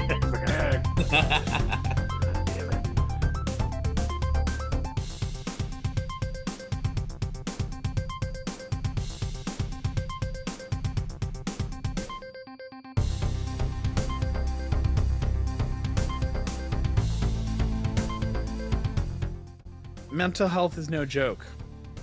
You know? I mean, for sure. Yeah. So on a sadder note, actually I watched Black Adam today. No, I was telling Kevin a little bit earlier. So honestly, Andrew, I think you're going to be a little surprised at how much I liked this movie. It was sorry. It was not like good. It had a lot of potential throughout. I think there was a lot of times it was very bloated. The hard part is it's a Rock driven film, and he is the worst thing about this movie, unfortunately. Sure. And you don't usually say that with the Rock stuff. I did like the last third of the movie. I thought was really, really good and really well done, and I almost felt like it had a different. You mean director. The Avengers? The Avengers Endgame or Infinity War? Okay. Yeah, they nailed it. I don't know where they got the ideas from, but they nailed it. This is the bungling of. So, well, I'll get to that part in just a moment, but that's it was not a bad movie overall. No, it kind of was. It's probably, I thought it was better than Shazam. At least. I disagree completely. I think this really. Oh no! See, I think this for the one reason that this movie knew what its purpose was from the beginning. There were a couple of things, but it didn't do it. there were a few things about this movie that did really annoy me, though. They got some really good soundtrack dollars that they used here and there. They just used it in the wrong place in the wrong way. I'm sorry, I love Paint It Black. It's a great song. So out of place for that opening fight scene when he wakes up and is killing everyone. It just didn't work for me. I thought it was weird. I think that actually detracted from that fight scene for me, because I watched it, and then there were a couple of things I just went back and looked at again. It's actually a cool action sequence, and he really is kind of a badass, just rolling through fucking shit up. But that song, because of like, I don't know, it was very distracting. Like, it just didn't fit like what the tone was to me. And I love Paint It Black. I think it's a great fucking song. The first time I heard that song actually was in that, I think it was called not China Beach. It was some CBS. Tour of Duty. Thank It's called you. Tour of Duty, and it was So the that's what it theme made me song. think of. That's the first time I saw it too. Yeah. Oddly enough, the first, and I loved the Stones, but I had never, that actually introduced me to the Stones. But that's neither here nor there. Well, I was thinking because war shit. That's why Yeah. I thought it was kind of not that big of a mismatch. But I just wanted to throw that in there. That's all. Yeah, it didn't. I didn't hate it as much as I thought I was going to. So let me ask you this. Please, yeah. What was good about it? God, Kevin, besides there being a ton of action. What was so this is good about it?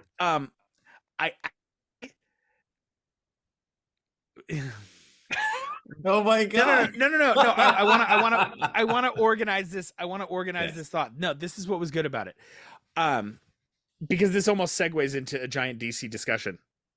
Mm-hmm. This movie actually would not have been that bad if it was, say, like, if that's not what I asked. Hold on, no. I'll explain why. Hold on, I'll get there. You know me. It's been a while, but I get there. I take a roundabout way. If this was at the end of a Marvel phase and we were headed up to a big film where a lot of people died, that's where this should have been put in as a DC film. The thing I actually liked about this movie was Hawkman and Dr. Fate, even with his ridiculous costume. I liked Atomic Kid, or whatever his name, Atom Smasher. Oh, I hated him. He was worthless. He wasn't even funny. He was trying so hard. He wasn't. And I like the actor. I like the actor a lot. He's got a new show coming out called The Recruit that I'm happy to watch. Like, I like him. That character was garbage. I had no idea who he was. Oh no, the character was garbage, and it was obviously just there for comic relief. It was, and but so he wasn't funny. That was part of the problem. I did. Soph was like, "Wait, who's this guy?" I'm like, "It's DC's Ant-Man." Yes. Valid. Hawkman. I loved Aldous Hodge's Hawkman. I liked what they were doing with the. I love Aldous Hodge's. I hated Hawkman. I hated him. He was a ripoff of Iron Man and Black Panther. Like, he even walks around with Chadwick Boseman's swagger in one scene, and I was like, "But no." I was like, "No, no." This is the problem. This is the problem, though, and this is why I'm saying this movie felt like it should have been at the end of a phase. I should have already had a Hawkman movie where I got to see him and this relationship he has with Dr. Fate, and why that is the way it is. This was my biggest complaint about that movie, because it happened with the stuff in the movie that I liked the most. I didn't give a fuck when Dr. Fate died, because I wouldn't have cared if Hawkman died. Yeah, there was absolutely no world building in this. They had 5 minutes of backstory. And none of their backstory. And I had this, it would seem like a beautiful relationship between the two of them that's built up over all this time, and I did like Quintessa as fucking what's a bucket? She was cute, but she completely underutilized. And this was that's a major complaint about this from across the internets, is that she was great, but she was in there so little we didn't get to appreciate her very much. Like, she was cute, she's fun, she's bubbly. She was what I think people reject her performance onto Atom Smasher because they were together so much. But she was fun. She was cute. Oh yeah. He tried to be. He wasn't funny. Like, he had these lines that were so corny that if you don't have the ability to deliver them, they don't work. It's the same problem that I had with every line that The Rock was supposed to deliver that was supposed to have like impact. They were all just The Rock saying shit in a WWE ring. Like, he was not good. No, that's the problem. Is that it wasn't Rock in the WWE ring. I thought my deal with him was that he was so flat. Yes. The way that character is supposed to work, where the humor would have come off with him playing with the kid and would have worked if he was more like, I hate to say it, fucking Drax. Like, there was no, like, he needed to be bigger, I felt like, vocally in some ways. And I think they relied too much on Rock's physical stature to make him imposing. And for that kind of humor to work, it sounds so dumb, but it's like Arnold Schwarzenegger and Eddie Furlong in Terminator That's 2 precisely what and they were thing. going for. Yeah.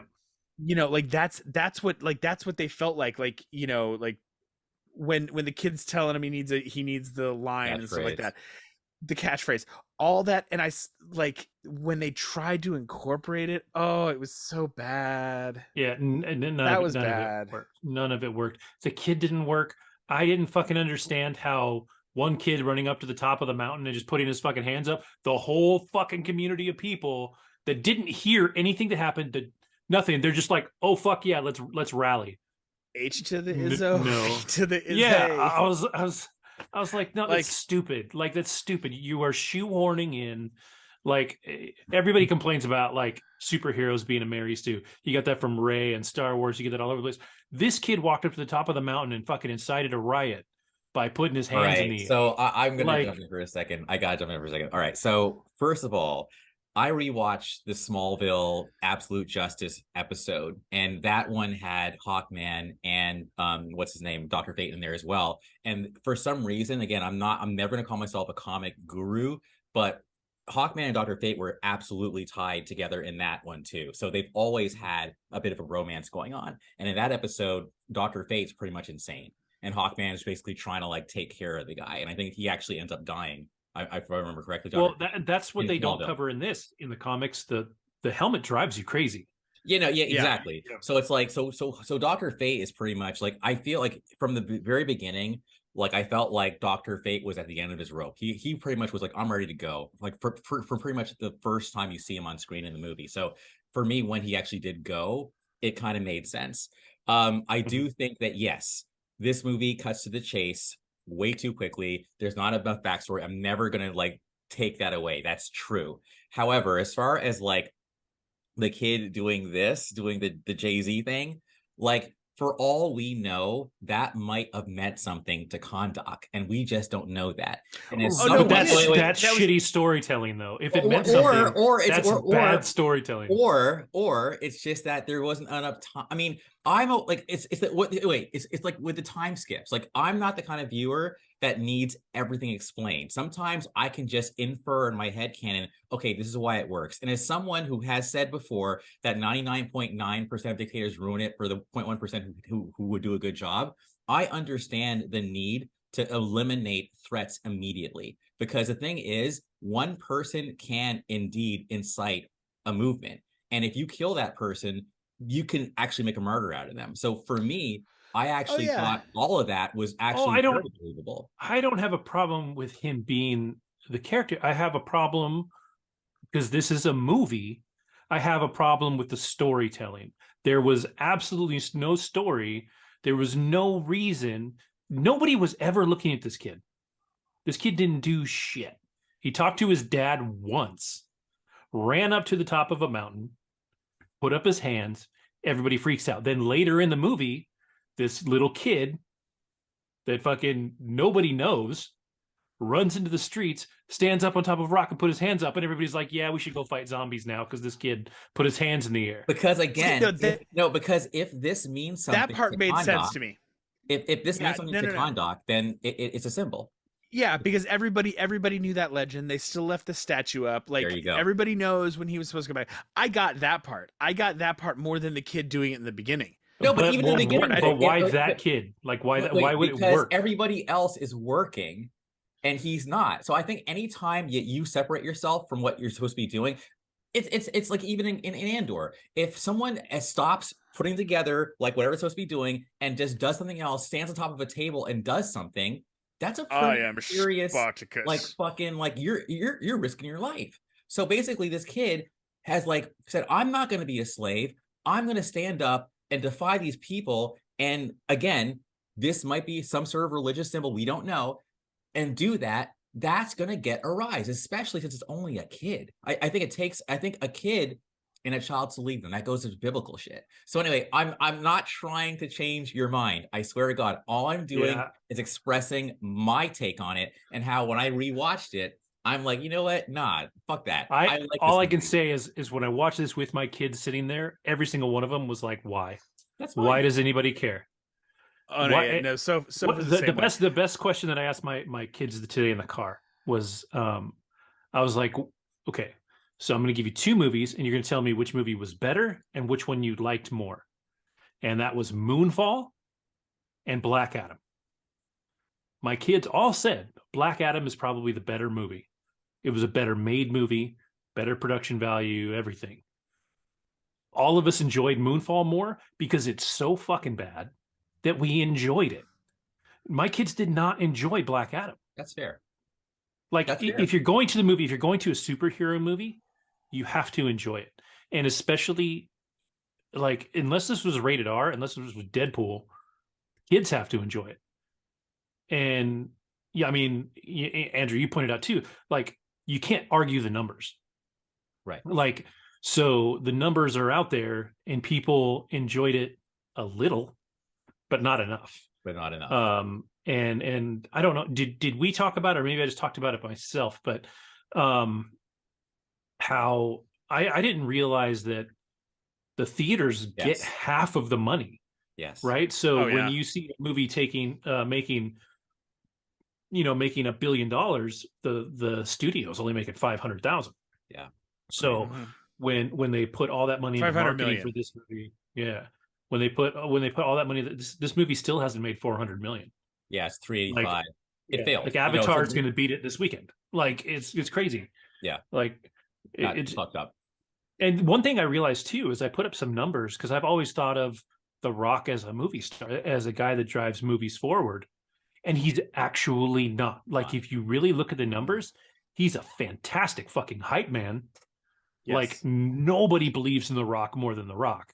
But when you look at the numbers that his movies generate, other than the Fast and the Furious films, which precede him, he hasn't brought in much money for his films. He's depending on budget. You're right. But The Rock also does better in an ensemble. Yes.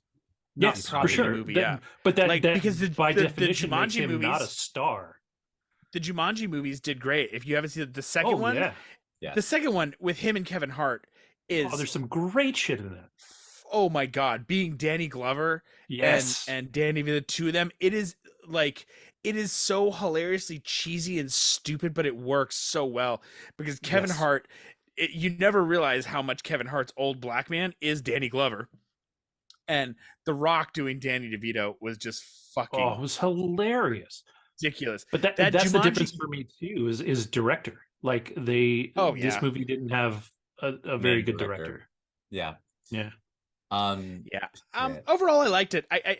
Well, I shouldn't say I liked it. I didn't hate it as much as I thought I was going to, based on everything I had heard. It had so much potential. I saw what they wanted to do with it. Again, I just felt like it was a movie that I think you would have cared more about had it come at the end or on the back of 3 other fucking movies that gave you who these characters were. I'm sorry. Like, I think they keep, and for as much as you don't necessarily like them, I didn't hate either of the Suicide Squad movies. Oh, I like the second one. I like the second one was good. I think the Amanda Waller part of this was a little stupid. It made no sense. That was it didn't make any sense. Huh. Okay. No, it's not her. It's not her. It's her being there, like her being part of it. That doesn't make sense. Like, she runs the Suicide Squad. She runs the shit. But why is she even dealing with Hawkman and Dr. Fate? She's not Nick Fury. She's not. I know. Well, She's that's how they're trying to paint her. Though. Yeah, exactly. Because I don't like her being part of this scummy group, and then she ends up being scummy herself. I just didn't like that. I felt the second movie, like, I don't know. The optics didn't sit right with me as far as her actually. Oh no, that's what I loved about her. But to be fair, I'm checking myself on this damn podcast. But to be fair, when you watch Amanda Waller played by, I think it's actually Pam Grier, in Smallville, like, she's straight up evil. So you know what? Yeah, that's me actually not understanding the character, and the character is actually fucking evil. At least if I'm looking at that episode. Yeah, I forget who they say, like, in Marvel when they're talking about Nick Fury. He is the spy of all spies. I forget what that's for. Like, she is that scumbag CIA op that is what everyone thinks about. And I think it's not Viola Davis. Is it Viola Davis? No. Yeah, It is Viola Davis. Yeah. It is. I always get Viola Davis and the other actress from The Help. Just their names confused. Octavia Spencer. Octavia Spencer. Yes. Yep. Keep going. Yep. I always get them. But she, like, I think she's great. I love, like, she's some of the bright spots of both Suicide Squad movies for me. I would love to see more of that character. But you won't. I just think she's out of place here. I know, which is a bummer. I think she's just out of place here because she's now dealing with world-killing level, superpowers, not these like base level kind of people that she can control. And that fucking prison they had, like that's Marvel's. I forget what it's called now, but the thing out in the fucking ocean. Now that you bring up the prison, that reminds me of something that fucking pissed me off. So that he can fight now. Yeah, or that how does he pop out of the cell? Doesn't say Shazam, right? So he doesn't have his powers. He's still like scrawny dude. Come out, fucking kung fu fight like 6 dudes with machine guns who are trained operatives. Where all he ever was a miner, right? He was fit, but he was lean fit. These dudes are straight up murderers. And he tears through. There's no justifying it. Yes, that was bullshit. Okay, no, there is not. No, there I'll is take not. even if you can't justify that one. And this would probably be a complaint of Andy's because he always likes to have things grounded in reality. Homie would have had hypothermia really, really quick, and that was a really far way to swim up to the top. I mean, in theory. I would assume the cold water actually helped keep him cold before he got up there. But if we're going off what we saw them approach when they first came to the prison, he should have been a block of ice by the time he got to the surface. Or the pressure should have killed him. Like, I understand that little doorway is kind of... He would have had a bad case of the bends. Yeah, something. Well, once he Shazams, he'd be fine, but... Yeah, so I get what you're saying, Kevin, about that one. Honestly, I wrote that off. That was a total suspend your disbelief moment. I could not write that off. Because everybody does that. Practice as Shazam fighting. I'm just saying. Nope. That would make you even worse. Nope. That would make you even worse. Nope. This is what they talked about in Shazam. The kid doesn't get any better, even when Zachary Levi is, because the kid loses the advanced reaction time and strength and everything else. This was talked about. I don't think it was in the movie, but it was talked about like in a fucking whatchamacallit, San Diego Comic-Con panel that I watched, because this came up before. If you go watch the like a post Shazam like Comic-Con panel. Anyway,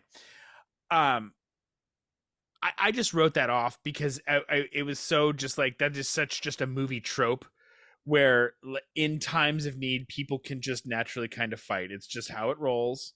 And you probably heard of guys who like lifted or lifted the car, adrenaline. Like, I think that was a willpower moment. Okay. And it was like, this is a dude who's literally been called. It's bullshit. All they had to do was shoot him. You can't willpower a bullet through your chest. But that's the other part of that one that I did go, that I was just like, okay, like somebody like this breaking out of the thing, Waller, knowing who she was, didn't have a shoot on sight order, so that when that dude came out, they would have put 3 in his fucking chest, 2 in his head. Right. The guy's a god level threat who they're trying to lock up. Done. But they're like, don't shoot him. Okay. Don't shoot him. I'm sorry. Because all he literally has to do is say one word and he fucking tears the building apart. But he doesn't say it in there because why would he? He waits until he gets... Well, wasn't the thing in his mouth the whole time? Maybe. I only have yes. Yeah, and it was like an innovation. He's like, it had an innovation tube. I'll give you that. Pulls it That's out, fine. There was a tube that obviously went but down. Even better. So he can't breathe through this mask, but he can beat the shit out of 6. No. You guys are so mean. It is the stupidest part of the fucking movie. It is the absolute stupidest part of the movie. And that goes beyond a kid inciting a riot by giving everybody a high 10. Lame. I did have just a couple other, I wouldn't even call them complaints, but just things that were a little rough for me to watch. Sabak looked exactly like a tiefling from Dungeons and Dragons. Like, I mean, I can show you pictures from he looks like a fucking tiefling. Like, if you looked at him, I'd be like, oh, that's a tiefling barbarian. Well, I love that one of my kids was like, that's like a PlayStation 2 cutscene. Like all of his animation. Oh, I was like, oof. I know. Like, Well, no, he was okay. So that leads me to my other complaint, because yes, unfortunately, his character design and the face and like that, like everything. like the Rock bad. should have let go a little bit of his salary, and they should have put that into making some of the CGI a little cleaner. Like, how about we make Rock's fucking head fit his smaller body when he does go down? That was fucking weird. And that was one that my daughter pointed out, because she made it through at least that part of the movie. And so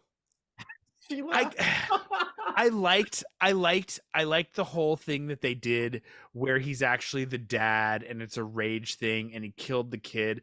Like, I liked that. I liked what they did there. It leads to his redemption in the end. That was okay.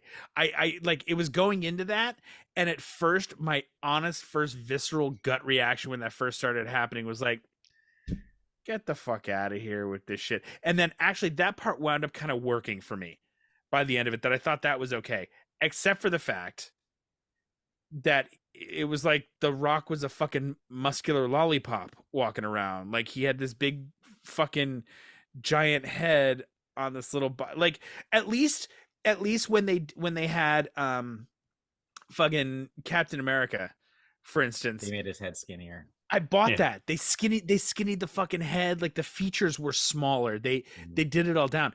It was like the Rock had an Instagram filter on, and they put it on top of a still incredibly muscular body for a fucking slave.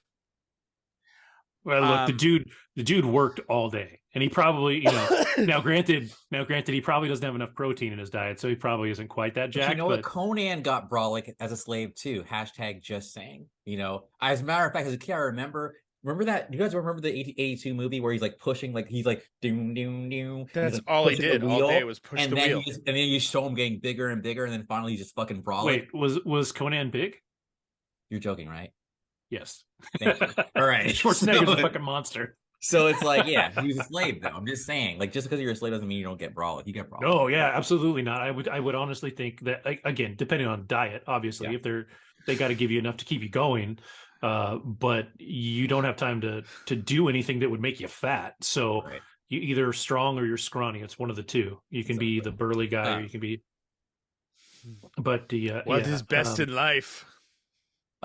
Shit. Kill your enemies. See them driven before you. Hear the lamentation of the women. Yes, the riddle. That's the riddle. See, that's different. Oh wait, sorry. What is best in life? Anyways, like, crush your enemies. See them driven before you. And hear the lamentation of the women. I can't really think of anything about Black Adam that I really liked, and I don't mean that in a bad way. Like, I wanted to. Like, I really wanted to come in on Team Andrew instead of Team Andy, but there was just I just watched. I mean, I watched it a second time, and I was like, it's so fucking problematic.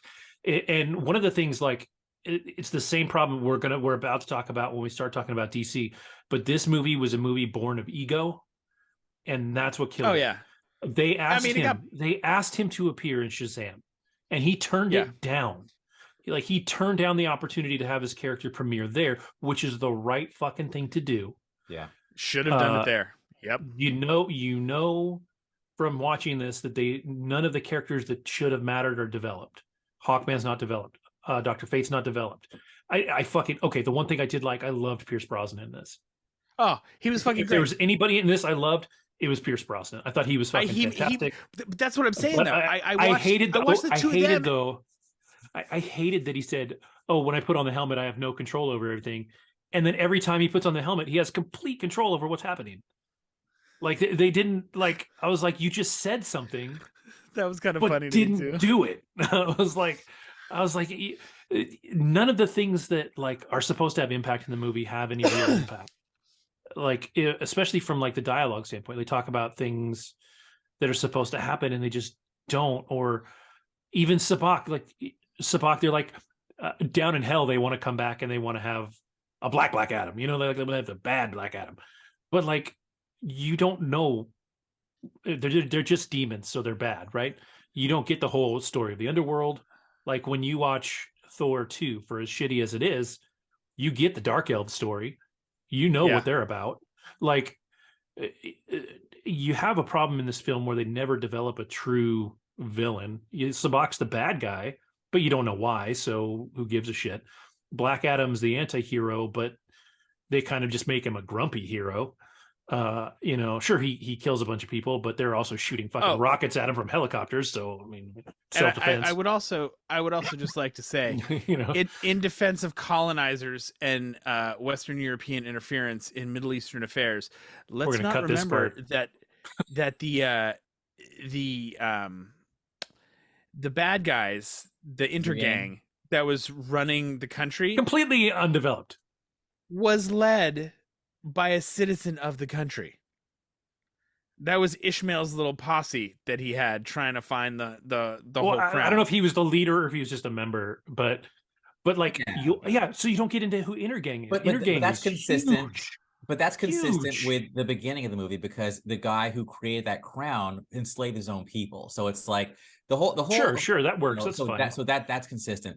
But again, what I would also say, and I said this in my review that I am slightly ashamed of now, but I'm going to defend it, is that, you know, I only compare this to other DC films. Trying to compare it to a Marvel film is just not fair. That's like punching down. Like, see, for me, I'm not comparing it. Like except for all the scenes that look exactly like a Marvel film. Exactly. I agree with you. I know. I'm just, when I point out, I'm not comparing it to a Marvel film. When I point out a Marvel film, but you talked about in relation to like a couple minutes ago. No, I'm just using that to talk about development. Story. Like I'm saying of villains. Like that's just story development, and that's just it's a natural go-to because it's a superhero story, right? I mean, DC films have been lacking in that in general, personally. Yeah. So I think the best at it is Ryan Coogler. Yeah, Ryan Coogler did Namor the way they should have done Black Adam.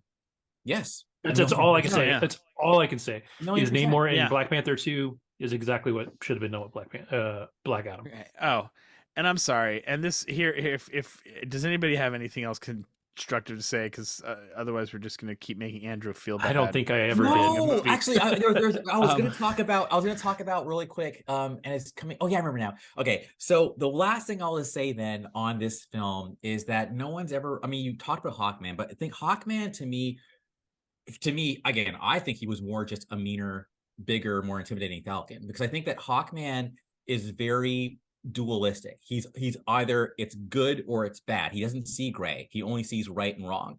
And I think that's why him and Adam were always at odds, because he's always like, you just can't kill people. He's very just dualistic.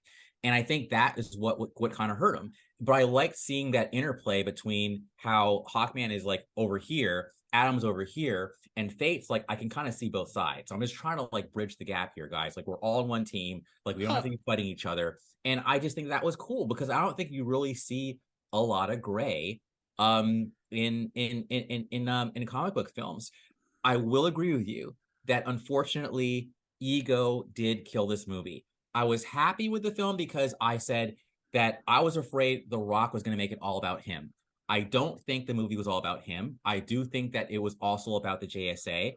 The problem is that the JSA was underdeveloped. He was probably the most developed of all the characters. Yes, it is his movie, but he's a fucking anti-hero. And I actually, someone else on my wall said earlier, you can't, just films about anti-heroes by themselves, besides maybe Venom, like don't work. And even Venom is like arguably work or not. You know what I'm saying? Like, so that was where they fucked up. But yeah, I just wanted to say that really quick. I just wanted to bring out the whole, like, because I really think Hawkman did a good job of representing that good, evil, no in between, and how that can sometimes not be like the best approach. That's all I'll say about that. Oh no, that was good. My major issue with Hawkman was, like you kind of said, Kevin, he was kind of like a bootleg Tony Stark, in the same way that Dr. Fate's like a bootleg Doctor Strange. Well, and he's got all the money. He's got the fucking jet. He's got the mansion that opens an alien. Up the ground. He's a fucking prince on another planet. He's not an alien. Hawkman is not. Wait, Hawkman? Are you? No. Yeah, I No, thought I should go back and check. Hawkman is he Yeah, I was think he cursed is. because him and Hawkwoman. Oh, I thought that I always You know thought what though? I'm thinking Hawkman I'm was from thinking of another Smallville, planet. so maybe the comic origin is different than Smallville was. The Smallville origin went back to ancient Egypt, and he the story with Hawkgirl was that he had an affair with her. She was betrothed to a pharaoh or something like that, and they were cursed to always search for each other in life. And once they found each other, one of them would die, and then the curse would start again. So that's why Hawkman's he's not immortal in the sense that he can't be killed, but he's immortal in the sense that when he dies, he comes back. So there's no consequences to killing Hawkman. But yeah, that's the other thing then. Okay, so No, you're totally right. Explain. I'm a total asshole here. Most often he's most often depicted as Carter Hall, the human archaeologist, and he's tied together with his wife. Yeah, and he reincarnates. Hawkman reincarnates periodically.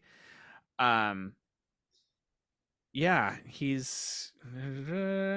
Where did I get? Oh, okay, no. So there is another. Yeah, so you've got Carter Hall, which is which they call him Carter, like one of the original ones, right? No, they call him Now, Connor in this. Exactly. In there's another one though that this. See, I knew I wasn't fucking cuckoo.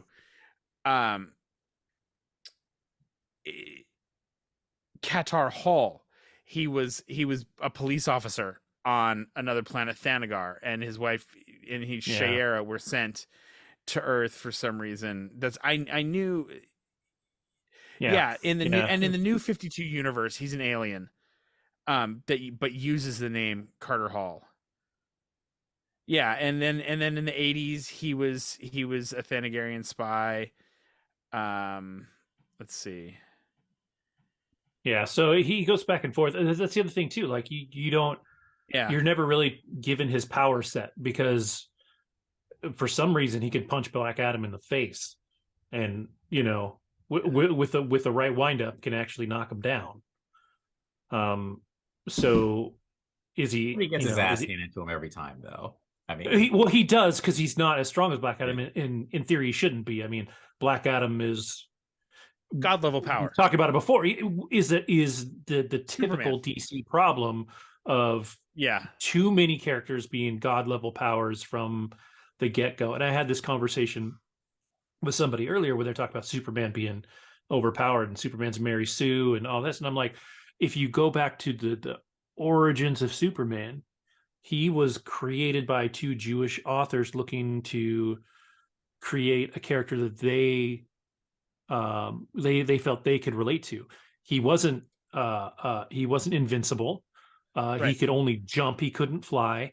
Like he was strong, able to leap tall buildings in a single bound. Right. So like he was stronger than most people. Right. Even his name Kal-El was born from something in the Jewish tradition that I don't know offhand. But he didn't be like along the way. Somehow he became this guy that sneezed and destroyed an entire solar system. Like they let him get out of fucking hand. And that is the biggest problem, I think, with any comic book company. Like Marvel has done it multiple times. Like, so I can't say that this is strictly a DC problem, but when you get to the movies, if the only characters you introduce are Wonder Woman, Superman, and I'll give you a pass on Batman, but he's of course the smartest, richest dude on the fucking planet. So you got that other bit. But if these are the only three characters that you keep introducing, you run into the problem that Sony has where they told Marvel to fuck off. We're only going to do Spider-Man. And then Marvel was like, you know what? We have other stories to tell. And fucking they toasted Sony. And now Sony only gets their shit from MCU films that their characters in. Yeah. So, which brings me to another point, which is, I think, so maybe the only good thing was they attempted to tell stories about characters other than the Justice League. And they even, in that bedroom scene where you see all their pictures getting smashed, that was kind of like their way of saying, hey man, let's start. I know we're overdoing this topic now. I know that. Well, I know, No, I not know, at I all. know that they kind of wanted that, but like watching it, they kept doing Superman, and it just felt like it was The Rock. They punched through his face once. He lit his face on fire once. He did something else to Superman, and I was like, it's just The Rock showing how much better his character is than Super. Like, is the same. Like, we're about to talk. Well, we're about to talk about James Gunn, but like, it Yes. makes me think of James Cameron, where when you come out and you just talk about how great you are, it makes me think that what you're putting out isn't that great because you have to put your shit in front of Right. it. And I that's where those numbers, like when I said that The Rock is a movie star, but then you look at the numbers and he's not. Like, he gets into your head. He's like, I'm a movie star. So you're like, yes, you're a movie star. And then you look at like the facts and you're like, it's not really a movie star. Like, That's fair. yeah, yeah. he's a movie star. He just doesn't have the box office draw that you think he does. He's a But you movie know, actor. I think He's not a- where we flipped though is like, I think you guys you can run the tapes. Like I was absolutely anti Black Adam until literally towards the end when I saw a trailer and said, this is a trailer I didn't hate. And then I actually watched the movie. I'm like, okay, you know what? This wasn't an ego fest for me. But you know, it's like I honestly have never really been like a Rock fan. Like I loved the first one, Jumanji. The second one I didn't like as much than the first one, but like whatever. Point is, like, so I've never thought, and even with Fast and Furious, to me, the real star of that franchise is fucking Vin. And that's why they beefed. And Vin's like, this is my show, man. Fuck off. And he had to, basically. And it's true because I mean, Vin was there for the first one. Actually, I haven't even watched all of them, but I know that he was there for the first one. They kind of went down until 5, and I think that's when Vin was back, and then they've been blowing up ever since. Like Vin is the star of that one. He is definitely the glue of that. And I would say like the best work that The Rock has ever done was on Ballers. If you ever go watch Ballers on HBO, that is by far his best work. Okay. Like he did real work. Like he was a dude. He was just a dude. It worked so well. Yes, I mean he was ex-football player, sports agent, himself, but he was still just he was just a dude, and it worked. Yeah, sure. I still say you go back and look at The Rock. If you go and watch Be Cool, which is the sequel to Get Shorty, based on the Elmore Leonard book, he plays just watch it. It's hilarious. He plays a gay dude, but it's still that is central to the character. It's just it works, and he works it very well, but it's a different kind of Rock. I mean, it sounds stupid. Another Rock movie that's good, I may be the only one that ever watched this one, but he was not bad in Tooth Fairy. You're the only person, like the only actual person that watched that. Yeah. There's the other one where he was like the football player and the pacifier. No, that was Vin Diesel. That's a great fucking movie. Is that Vin Diesel? Yeah, that's Vin Diesel as the Navy SEAL. It's a total kids movie. It's a total fucking kids movie. Don't like it's not at all, but it's a fun movie. Vin Diesel's good in it. There's actually some fun, decent action in it. Lauren Graham's great in it. Brittany Snow's great in it. Like it's just a fun movie. Don't count the pacifier out. It's worth watching at least once. A Rock movie that I really liked as well. We talked about it on the chat, but it wasn't like Pain and Gain. Thank you. So he basically plays this super overly religious like musclehead. Like it's like Mark Wahlberg and I keep calling him Falcon. And they're the three Anthony of them. Mackie. Anthony Mackie, thank you. And Anthony Mackie's kind of like, you know, a juice head. Mark Wahlberg's a leader, and The Rock is just overly religious, but he's fucking huge. He's like a big baby, actually. And he means well, but he definitely like I liked him in that too, because it's just so not. I like it when he doesn't play against his character, right? Like he's a big macho dude, but when he's like in again Jumanji playing the nerd, or in this movie playing this softy religious dude, like it's funny. So yeah, maybe I don't know, maybe Vin Diesel would have done a better job as Black Adam. I actually think that The Rock plays better when he can do some like actual comedy, not dry comedy like they tried to do in here. That doesn't work. When because he's got personality. If you take personality away from him, he's not a good actor. Like I agree with that. And that's that's what hurt the character. Like so many lines that he delivered were just bad. Like were just bad. I kept was waiting like, every time they get you got a one shot of him, and it was from like the sternum up. I kept waiting for him to pop one eyebrow. I just the whole fucking time. Just over his Like, I'm shoulder like, too, just a fucking turn with it. Yeah. My big one. I'm sorry. Post-credit scene. You know, it sucks because Henry Cavill obviously is now not going to be Superman, but you know what? That post-credit scene, total disappointment compared to the way people like displayed that it was going to be. Like they made it, you know who released it was The Rock, because he knew this movie was fucked, and so he had to get people in the seats, and so the biggest attraction was the post-credit scene with Henry Cavill. Like, honestly, like, why would you leak? Marvel would never, ever in a million years leak their post-credit scene. They would never leak their own post-credit scene. No, but that was leaked because they were in trouble. Because all the reviews were coming out, they were bombing, they weren't doing very well.